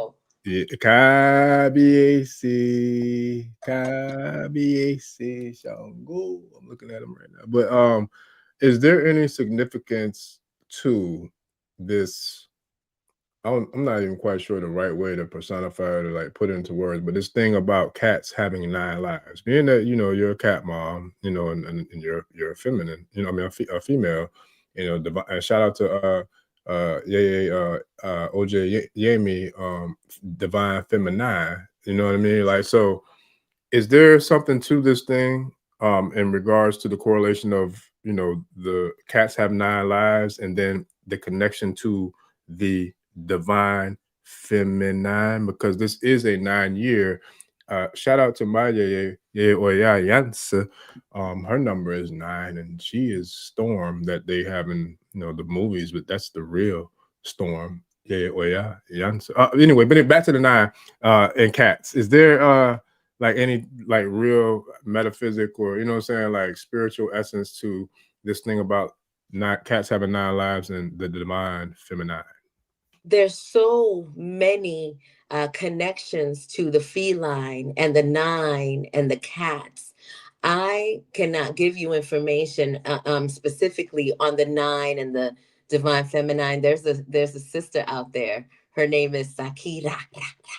She is the original cat lady, and she knows a lot about the significance between the cats in that world. The cats came into my life quite organically, but I wasn't trying to be the cat lady. I wasn't trying to be nobody's cat mama. I wanted to be free and not have no attachments to nothing. But the cats have been coming to me for years and years. They keep coming. Bunnies have come, all kinds of animals have come to me. But the cat was what I've learned, what I do know about the cat world and the cats is that they are protectors of this realm and the other realms. And they have this unique sense. And it's kind of like the sixth sense, right? And women have that too. That their connection to the woman is not by mistake. And what I'm being told now is Sekhmet, Bastet, because Bastet visited me when the cat Bastet, who is in one of the layers now. So I've learned about the divine cat through my own experience with them. Like, this is now the 3rd time that this cat is having babies, and she's kittens, and she's taught me so much about patience, about breath, about detachment, you know, the way she does her job and she takes care of them. But when them suckers turn 9 weeks, she's done, like hissing and everything. They need to, you know, they need to grow up and be cats. So in that respect, I know that there's so much correlation and connection, but I would have to definitely refer other sisters that have come in those forms of Sekhmet, Bastet, and all of these divine felines that can give you more information on how that 9 correlates with that. I say, oh, no, you don't, because listen, I'm hearing, I'm tapped in, I'm hearing it right now, and I can respectfully and humbly speak to some of it, because not only do I hear it and feel it, but, you know, you connected to it too.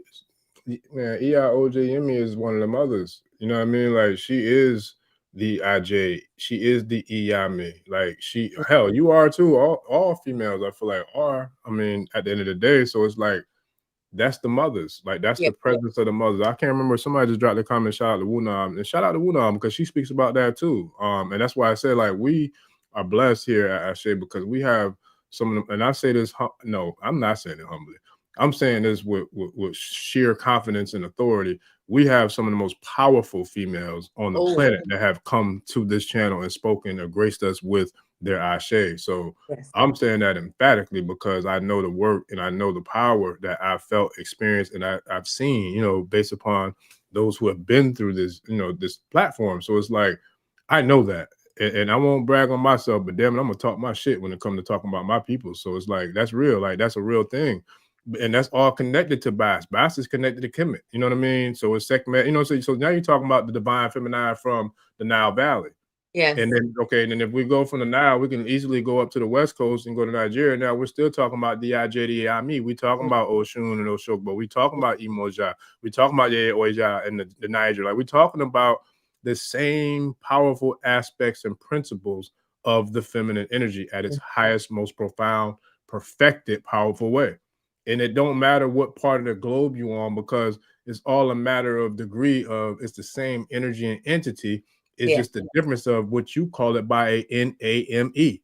But either way it goes, it's still that energy and entity. So you are that, and yes, you doing that, and that's what it is. Like, and that's why, like, you know, I give thanks and gratitude because, like, cats, they've been like ever present. I've never been a cat man. I've never like been a fan. I didn't even like cats growing up, like, for real. But it's like evolution, transformation. You know what I'm saying? Ascension, like all these things.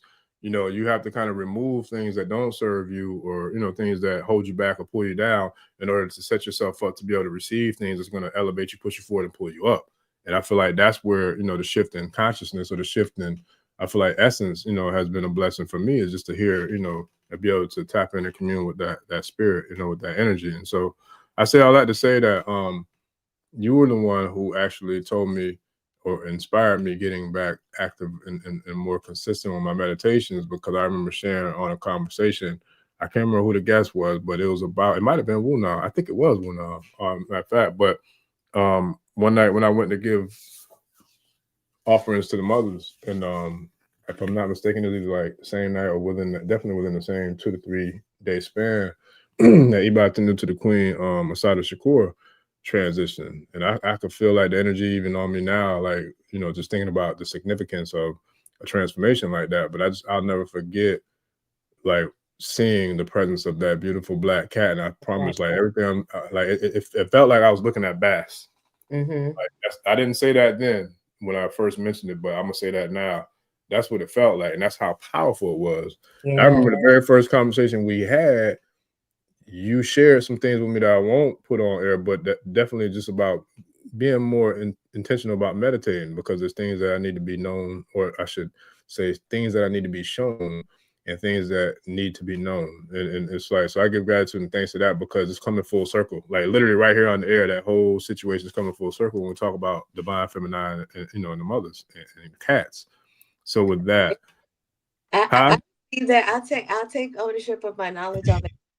But there's something that you said that I wanted to touch back on, and you talked about, because we're living in this space too, where, you know, all the queens, goddesses, empresses, diosas, you know, every woman is having this feeling, and it's very important for everybody to know that it is all in us. And we see, you know, we see people and we start to think, oh, this person is above, or this person knows more, or this person is the priestess, or this person is that. Like, you got to get rid of all of the labels, because everything that you see and all of the women, it's all in you, the good stuff and the bad stuff. You feel me? It's like, if it is in your experience, you're looking at reflections. So, like, if you're seeing someone and you're seeing them and you're thinking, oh my gosh, they're just so marvelous and wonderful, you're looking at yourself. You're looking at a reflection of yourself. So we have to stop putting each other on pedestals, because,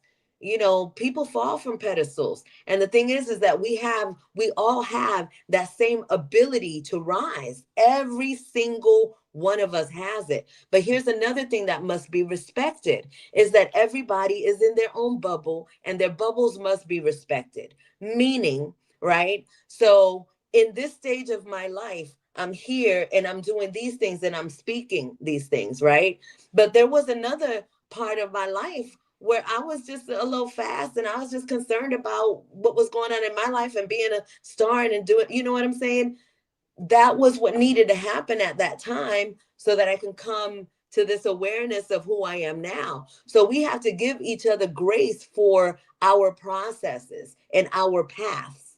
So it's important not to judge because we in this space right now where everybody's ego ridden, like everybody's wearing their spirituality like it's a badge. I'm spiritual. Look at me meditating. Look at me wearing all my beads. I am praying now. I'm praying to all of the look, I'm touching the tree. I'm touching the tree. I'm connecting. You know what I'm saying? It's like everybody has their time, you know what I'm saying? And the most important thing, and I got to shout out my girl Erica for, I heard her talking about this also, authenticity. You know, people think that the most, you know, powerful energy, the most powerful frequency is love, but it is authenticity. Because being your authentic self, being who you are, that vibrates the strongest because there is no you know, no restriction. When you're just being you and you're comfortable with being you, you're in a flow. But when you're scared and you got the mask on, you got to make sure the mask on, you got to make sure that, you know, everything, nothing is falling off because you got to maintain that image, that idea that other people put on you to be. That time is done. There's nothing more beautiful than who you are. You know what I'm saying? And it's like people are really starting to recognize that this beauty, it is from within. Look, you can have all the makeup in the world, even this one is even better. Even without the makeup, you know those people that when you look at them at first, they have their beauty is so striking. They're just like the most gorgeous people that you could ever see. And then you talk to them and them motherfuckers start turning ugly real quick. Yeah, that's because it is not, it doesn't matter what that flesh looks like. If your inside is rotten, that's always going to show. And it's showing now more than ever. So it just makes sense to be happy with the one thing that you got, which is you. Nobody else got that. Nobody else could ever be you, no matter what. No matter if they share the same womb with you, they're still not you. So be happy with who you are. Don't worry. Be happy. Don't worry.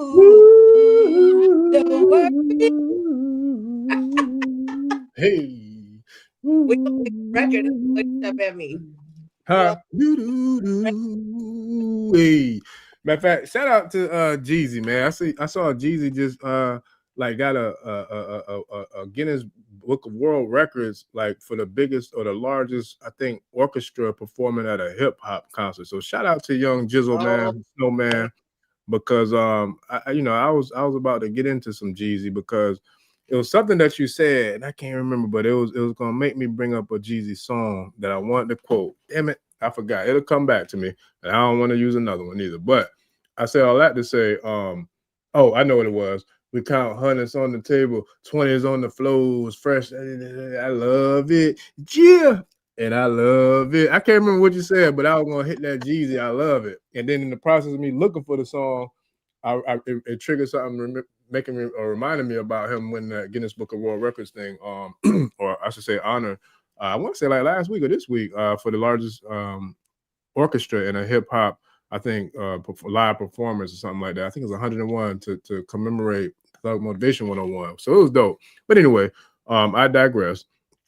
Shout out to the tribe because I can't keep up with the comments, but they're going in with the cats and with, like, you know, with the mothers and the divinities, and you know, it's just dope, man. And I'm working on keeping up, but you know, I just say all that to say this was a powerful transmission, a powerful download, and a very powerful experience. And there were so many things that we wanted to hit and that, you know, we had on the agenda to hit, and we did hit most of it, but there was a lot of other stuff that I wanted to get into. But before we get out of here, I would like to definitely ask you at least a couple more questions that I had in my notes. And one of them, this one, and you don't have to answer it because it wasn't something we spoke about, and I don't like to, put people in any type of, spaces or what have you. But I'm just curious because I wrote notes on it because it's something that triggered something within me. But I remember earlier you were speaking about your son, and having autism, but you was also speaking about the power of Mary Jane, but from a true medicinal aspect and not tainted or convoluted by the alphabet boys. So you don't have to answer the question, but I only ask because I have a deep affinity for people that I'm not gonna say is special or special needs or none of that. I personally won't speak that because I know where my connection comes from in my affinity. And I never knew what that affinity was about all my life until I met Baba Obatala in a sacred ceremonial, experience. And after doing my due diligence and my research, I found out, a lot more about his story and his uh, oath to take care of people who have, different types of experiences. Mm-hmm. But the one thing that I personally feel like I feel, and I know you can speak to this a million times better than I could. And like I said, you don't have to answer, but it's on my spirit because it's about doing what we say, what we do is being authentic and, authenticity and transparency. But it's like, it's not an easy topic. It's not an easy subject, and life ain't easy. But for me, knowing that I'm a child of Obatala and then knowing where his story goes when it comes to people who the world will project or look at and label a certain way, and kind of like when we talk about titles, I agree with that. But I've always had an affinity to be someone who not only loves and embraced and cherished, but also will do what has to be done if you fuck around and need to find out if if you're doing things to the wrong people. I'll just leave it at that. And so with that being said, I personally feel like people who come in this world and they take on roles or they take on experiences where the world will see it as a disadvantage or as a whatever those words are labeled. I'm not going to speak, but I personally feel like those are not only the most highest, most heightened, most enlightened souls, but I dare to say, this is my personal opinion. I'm standing on this and I'm not coming off it because this is what I feel, is that for me personally, I feel like the souls that come in and play those roles are actually the souls that are probably like the infinite most powerful souls throughout the entire construct of this thing we call a constellation or a universe or whatever you want to call it. Because I feel like if we all have free right, we all have free will. It takes a very, very, very, very, very, very, very special soul to take on a certain role that would come with, and this, a certain ridicule or sacrifice or whatever you want to call it. Yeah. So is that something you want to comment on? And you don't have to, like I said, but it was on my spirit because I wrote the notes, and there was a couple things, not just that, but a few more I wanted to ask before we get out of here. So it's up to you. There's definitely I definitely agree that those energies are, Dr. Delbert Blair really taught me a lot about that in regards to these beings that were coming in to help with the things that were happening in the planet, beings that are not here from this planet necessarily. Lucas, he tells me all the time that he's from Venus. Like, what am I going to tell him? No, you're not. Like, if that's what he's telling me, that's what he's telling me. And I believe that that's what it is. He says that's his reason for loving women so much. But there's other things about that whole experience that I definitely plan to talk about in our private sessions. In our private sessions, I'm going to be getting deeper into my story of sexual healing and the how and some of the things that we have to combat in the world of sexual trauma when you come into a space where, for example, you're let's say you decide to have a child from a bad situation, from a what is it that we have to say, grape, right? Those are energies that come in for a lot of healing reasons as well, and I want to get deep into those topics in our private sessions because they are very sensitive topics, and I know that there are things that so many of us experience. And also the whole world of autism and what that's about and how that relates to our womb and different things like that. So I'm definitely going to be getting deep into those things in a when we're in our private space.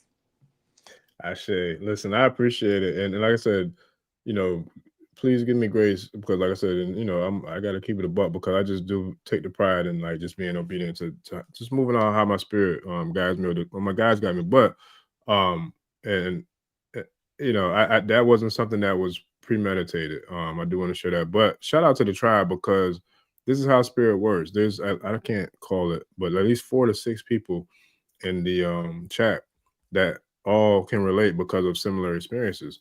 And so for me, it was so funny because I saw it happen organically on our last one when I watched the replay about, just things and like sharing things and then coming back, to bring it full circle. But I do that because, well, it didn't do it intentionally last time, but this time it's more organically. But I feel like because it's just operating by being obedient to spirit. But I do that because I believe in just everything that is, and everything that I know that I'm supposed to do, at least what I'm responsible for doing. And it goes back to the comment about being crazy. Like my family and people, like I said, that really know me, like I know, like they call me crazy, like for real. And I love it because I feel like they have a legitimate reason to say what they say, because they do, because based off of what this world, is, or, what it, however people see it or whatever, I could see why they would call me that. And so it doesn't bother me. I love it, actually. I embrace it because it's like, that's who I am.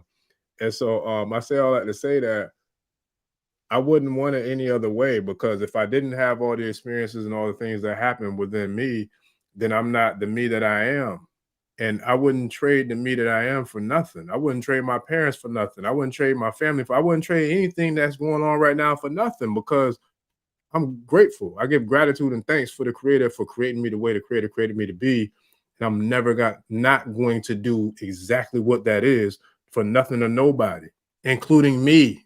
Like, I don't put up with the bullshit if I get my, you know what I'm saying? Like, so now what's the difference between the I and the me? Because like you said, they think I'm crazy. Like, but I look at it like, okay, well, guess what? Maybe I am them. And when I say I am them, yeah, I am them, whatever you say that you call me that, but I am them also because I am them when I am the representative of the ancestors who sent me to be here to be what I be. So I am them. And it's a trillion times bigger than me. Yeah. I didn't come by myself, and I couldn't be here if somebody didn't give me here. Like, so don't get it twisted. None of us are alone.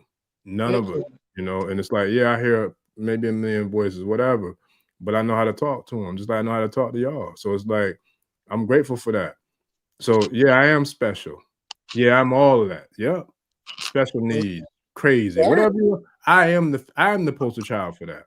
If I would have gone to the doctor, I'm sure that they would have put me on some kind of ADHD, some kind of autism, some kind of anything. They've been like, she is not in her right mind at all.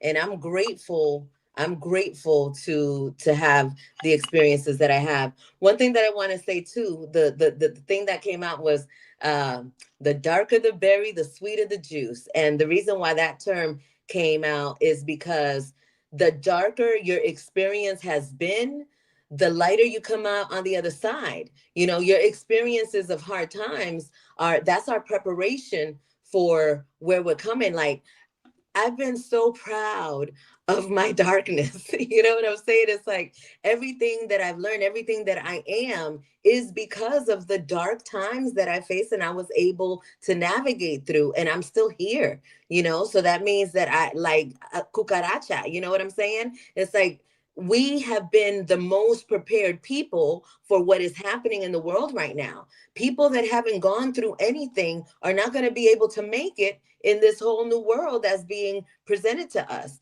And those that are ready to make the choice to evolve, all you got to do is make that choice. It doesn't matter where you live. It doesn't matter where you're at. It doesn't matter if you have a home, don't have a home. Like, real talk, the whole earth is your home. You know what I'm saying? So there is no excuse for anyone not to elevate during this time, because this is that time. Right now, we are working towards a whole 100 years of light and peace and beautiful, wonderful feelings. And there's a lot of people that are waiting. They're like, because remember what was it that was happening? The rapture. That's so funny. Okay, so the rapture, y'all. The rapture is happening as we speak, right? So whatever you are creating in your mind, that is what you are experiencing. And that is the world. It's always been like that. It's just easier now. And so this heaven that people think that they gotta wait to die in order to experience it, heaven and hell is here. And a lot of us have experienced the hell for a really, really long time. And so now that we have this awareness that we're the ones that we've been doing it to ourselves. So now we got to take a seat, do a little meditation, allow for that information to come through on what our next move is going to be on our own path. Trust that. And that's where your heaven begins. When you recognize that you have the power to decide what you want to experience, it's heaven all the way, all the time. And even when you get a hiccup, you recognize that that hiccup was what you needed to get you even higher on your path of where you want to be, where you want to go, how you want to exist. Ache? Ache. Ashe. Oh, listen. So the voices was voicing again. So at one of them points, I heard a whole new world. Well, that's from Little Mermaid. I don't remember what that, but it was a song called A Whole New World. It was a song called A Whole New World, but that's what I see. I see the whole new world, man. I forgot what movie it was. But another thing too, before we get out of here, because I'm feeling it tonight. Like, shout out the whole feeling it. I think that was on Can I Live, the first album. But anyway, I'm feeling it. But one of the things that I loved about the last one was like there was a part where we was talking about loving thyself, and I remember saying like, boo you up and boo you up, boo, saying like love you, like, and that's one of the things it goes back to like just being a child who's always felt, the presence and the love and the connection to the creators. Like I've always been comfortable, and confident in who and what I am because, as a dude, growing up, I was always a real skinny dude, man, like real slim, real small, skinny, long and lanky, all that. But I didn't have a problem coming out the shirt because it was like, I accept who I am and I'm grateful for it. I'm grateful. First and foremost, it's about gratitude, regardless of what the world sees me as, right? So I never cared about that. I still don't. So a funny inside joke with the family, like I'll leave the house ashy all the time. I don't care. Like I only put lotion on if I got a special event. It's a special occasion because I don't care. Like, I'm cool with who I am. You think you can't ash up because you light skinned? I'm not light skinned first and foremost. Okay, I don't know where you get that from. I am not light skinned, but I'm gonna say this. So listen. So with this set of locks, right? It's like my third set. I'm like, you know what? I had some of my partners laughing the other day because one of them called me, but they were standing up all over the place like some damn antennas, but like the Hellraiser. And he was like, Baba, them things sprouting up, man. I said, yeah, bro, man, yeah, man. I'm doing gentle parenting with this set. Like, I'm letting them, do what they want to do. I'm letting them be who they want to be, and they just could grow up and do whatever. Like, I'm not, so I'm doing gentle parenting. That's what they say these days, gentle parenting, right? Gentle parenting. So it was something you said about going through hell and going through like the tough times in life. The darker the times are, the lighter, we come out, the whiter we come out, so we're more light. So for me, I'm like, yo, if we're going to talk about me all the way real, like, I think I'm going to let my little cheering out because, I feel like I'm going to do gentle parenting. I don't care who they are, what they are. It's like they came out white and they all riled up and, they do what they want to do. So I'm like, I'm doing gentle parenting. I'm going to let them grow up to be who and what they want to be. I'm not judging them. I'm not restricting them.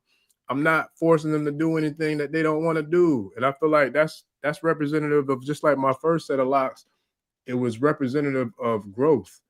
So when you watch the intro of Ashe, there was a really, really deeply spiritual reason behind that set of locks, right? So for me, it's deeper than the appearance. It's deeper than the style. It's deeper than, what the world sees you as. For me personally, I didn't grow my locks to fit in or to be within the fad or whatever, because it wasn't a fad at that point in that time frame. But I did grow them because they was me doing like Mike said, and I'm starting with the man in the mirror.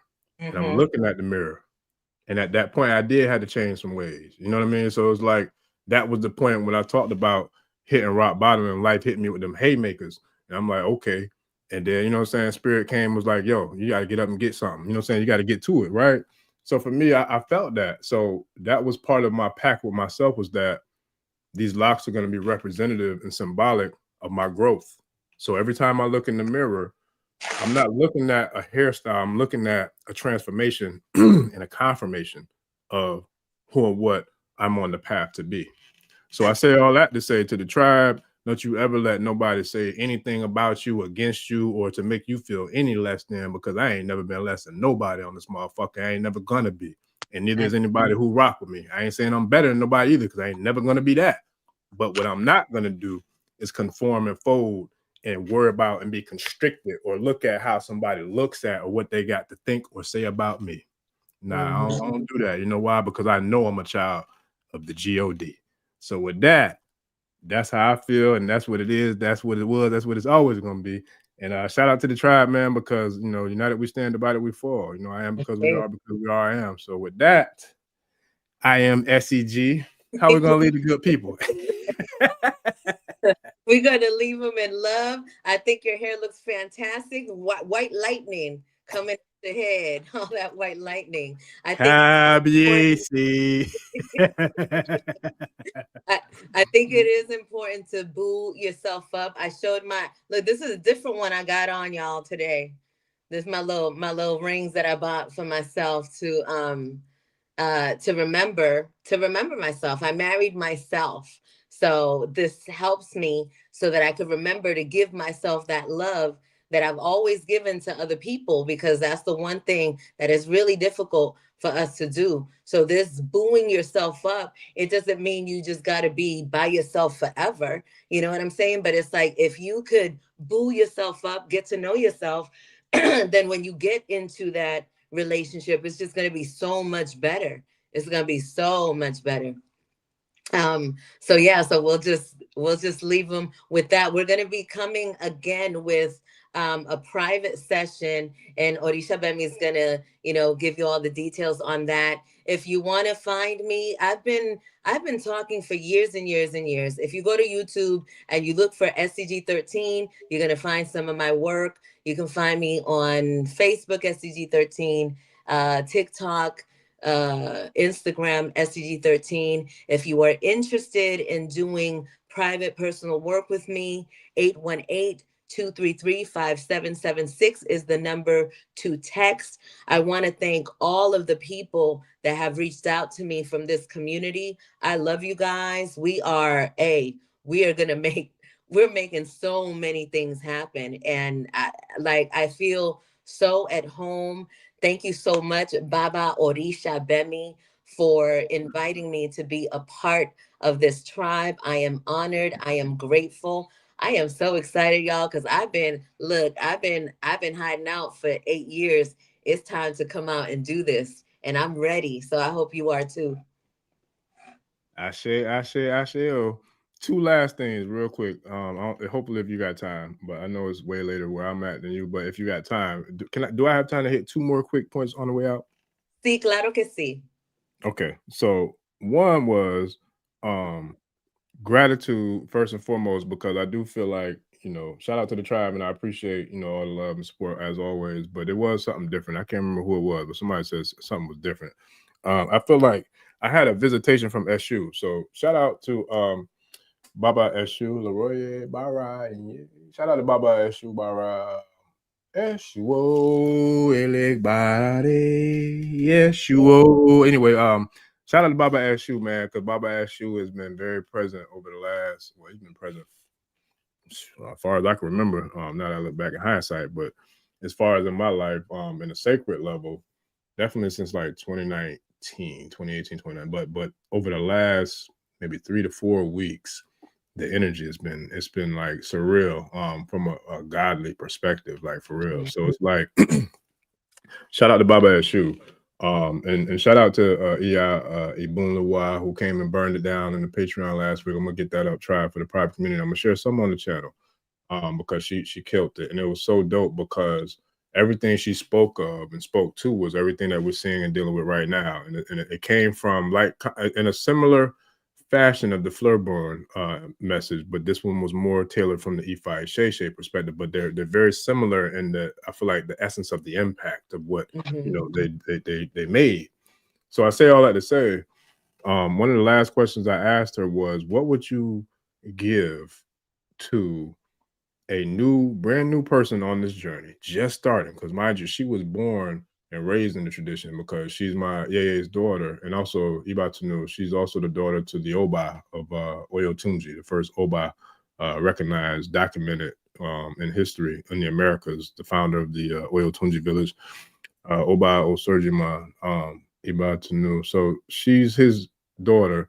So she grew up, in the tradition, from royal lineage. And so I asked the question, what would you share with people who are brand new to the tradition, or brand new to, tapping into the ancestral, indigenous spiritual practices in regards to Ifa Sheshe, in the journey? She said, develop a strong relationship. This was the last question I asked. She's like, I would say develop a strong relationship with Eshu, because Eshu is the vehicle that's going to make or break anything from happening. Eshu can either show you his good face, or he can show you, his not so good face. But the more that we placate, the more that we venerate, the more that we communicate with Eshu, because he is the deity, when we talk about the Orisha or Ifa pantheon, the deity of communication, right? So the more that we work with and communicate with Eshu and have a good relationship in regards to the energy exchange with Eshu, the more we can have doors opened, and the more we can have destinies or inspirations, or motivations fulfilled, and to manifest. And it's very powerful and profound, because the alignment is so surreal that, I share with you off air something that was tied divinely to this piece, of Eshu. And so I say all that to say that my very last question before we get out of here is, what is the significance of us being able to either figure out or learning how to access the key, whatever the key means for you? I know what it means for me, but I feel like whatever your answer is, it's going to mean exactly what it's supposed to anybody who you answer to. So if you don't mind, that's my very last question.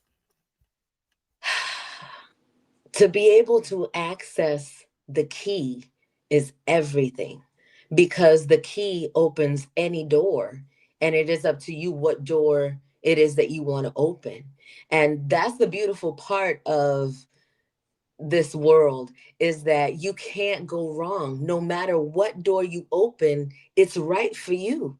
Even if you open the door to hell, that is a hell that you need to go through to get to your other side. So when you can release that whole idea that you could fuck up, that you could lose, you can't lose. Everything is for us to learn and evolve and grow. And once you access the key, that's just like you say, it means what it means for anybody. And for me, having that key, when I was able to access the key, I was like, all right, it's on now. Let's go. What door am I going to open next? Because I know whichever one I open, it's going to be an adventure, and it's going to be a good one. So that's what it is for me. I say, oh, look, 2 more songs came, and I forgot there was one other question. Don't blame me. It's spirit. I had pulled up the journal long days ago when we were speaking about the chakras. And I was going to ask you a question in regards to that, because we spoke about using the journal as, part of the syllabus or part of the curriculum for the spiritual trauma courses. Do you have time or, the energy to go into the chakras before I share the last 2 songs from Spirit before we close it out? Sure, let's get it. All right, so I'm going to share this. So tribe, those who are a part of the Patreon and part of the channel, I'm pretty sure y'all probably already got your copy of the journal, but the journal is something that I am SEG13 said that we could use in regards to some of our our training sessions and our healing sessions in regards to the courses and the program that we're putting together. So when it comes to chakras, like, what would you share with us is like some of the most significant work that we could do in regards to like maybe healing or getting a like deeper connection or whatever the case may be to like maximize the potential of us working with meditation or anything that has to do with chakras? The most important thing, and I say this one all the time, is you're grounding on your earth star chakra, which is actually one that's below the feet. We can't see it in this form here, but the one that we can see here, so that would be your earth star and then your root chakra. And so doing your grounding is gonna make you move quickly, because when you're grounding, the energy of the earth is shooting up through your vortexes, through your energy centers in your body, and it's giving you what you need. And so if what you're asking for is more information, you want grounding, you have this communication within of what it is that you're seeking, and you go to that ground, to the grass, to the sand, to the ocean, to a tree, and do a meditation. Remember that meditating is when you're receiving all of these things that you've been asking for, and people always talk about they pray for this, they pray for that.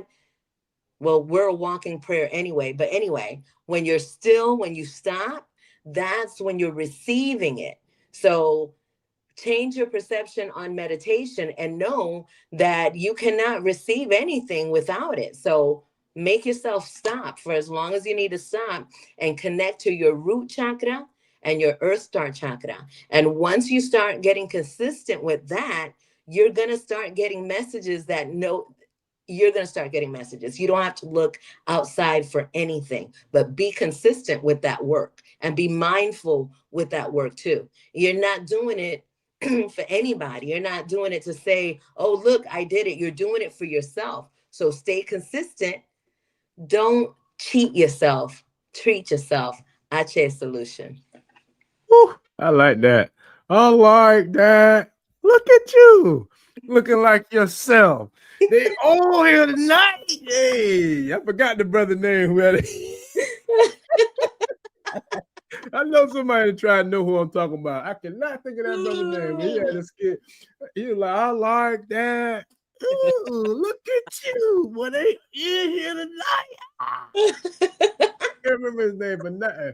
But yeah, that was dope, man. So yeah, shout out to the tribe. Shout out to Wuna, man, coming through and showing love. The mother's energy is mothering out here in these streets, man. For real, for real. So Hola, Wunam. I want yeah, to boy. script, because it's like I usually don't like to watch them back, but I did watch the first one back, and seeing the people interacting is a wonderful thing. So I'm definitely gonna watch it back. I'm so grateful for the family. I'm grateful for everybody that showed up, everybody that's here live. Your energy is felt, even if I can't see what everybody is saying. I can certainly feel you. I should.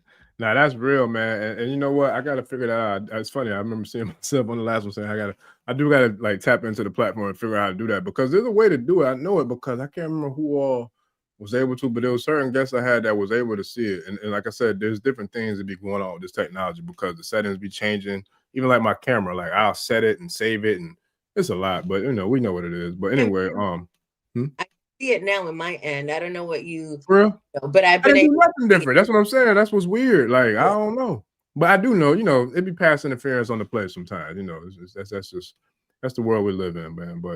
But yeah, shout out to Wunam and the whole tribe, man, and everybody who showed like it was dope. And that's the thing where I wish I'm working on creating the time where I can go back and watch all of them, because it gives me the opportunity to learn. To improve, like, or whatever, but to just appreciate the energy exchange, man. And that's the thing like that I appreciate, so for the tribe, I feel like they get to, marvel in that every time we're blessed to do this. So I give thanks for the opportunity to do it sometimes too.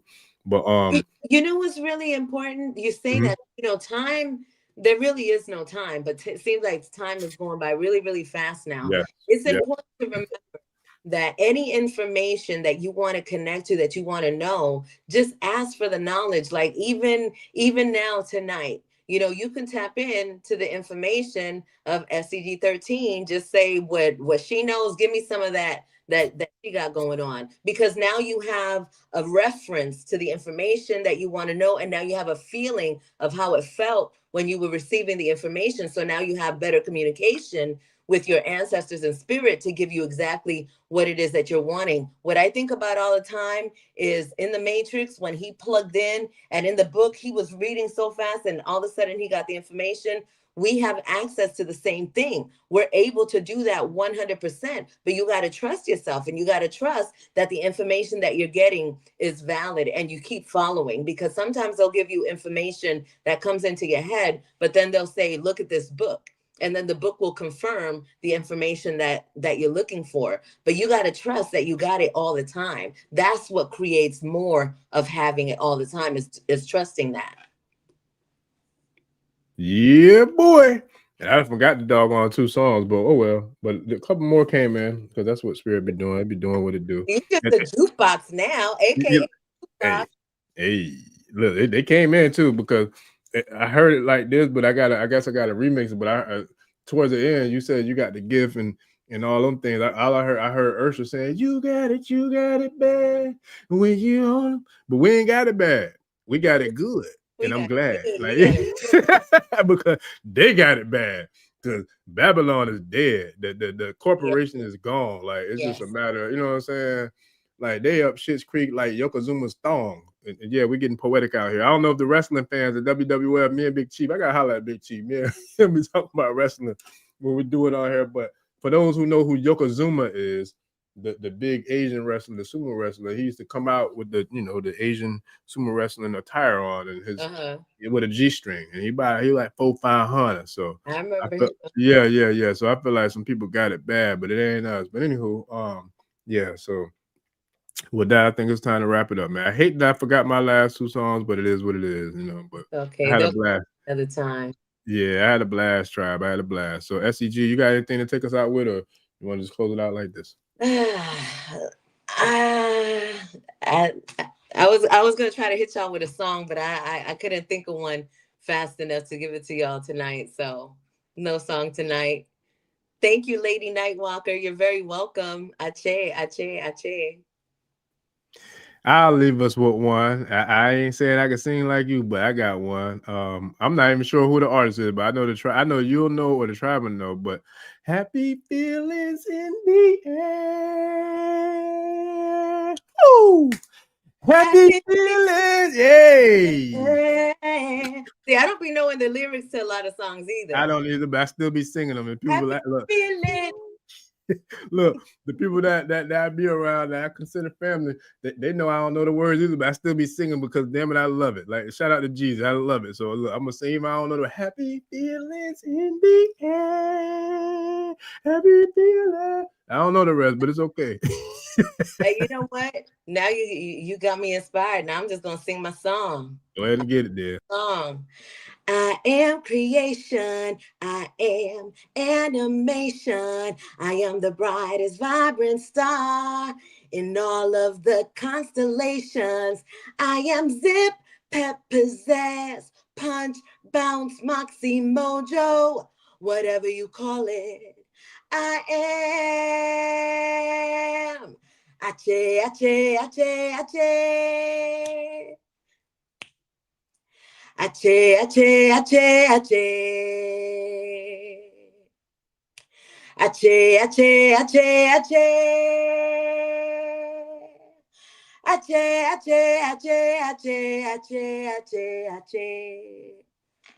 Gracias. Yes, shout out to Harmonious Balance, Unique Tribe, Miss Sandra Edwards. Like, yeah, it was Frankie Beverly and Mays, man. So yeah, that's what it was. So yeah, that's it. Happy feelings. We out of here. So I'm not even gonna try to. I'm not messing with that. So we're gonna take that Ashe. I appreciate you. Hold on. Just sending y'all love. Ache. Oh.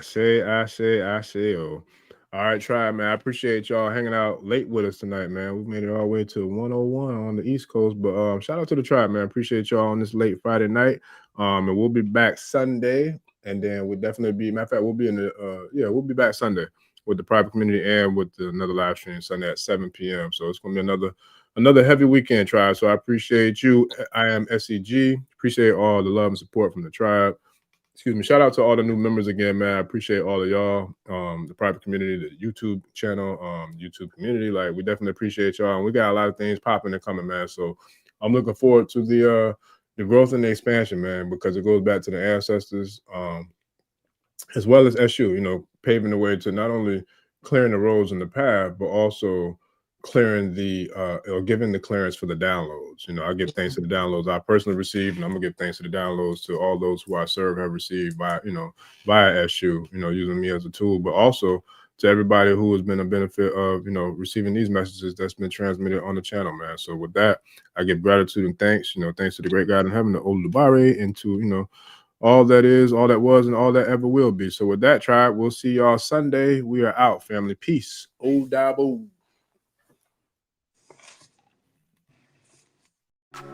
Ẹni tó gbàgbé ilé sàpò ìyàpọ̀ tẹ́ǹtì ẹni takísà ní tàtàn ò bá padà sílé anítìjàkọ ẹja lọ pé eégún mo sí ẹni gbẹ́rẹ́ ìpàkọ́ forsake not your ancestors and praise your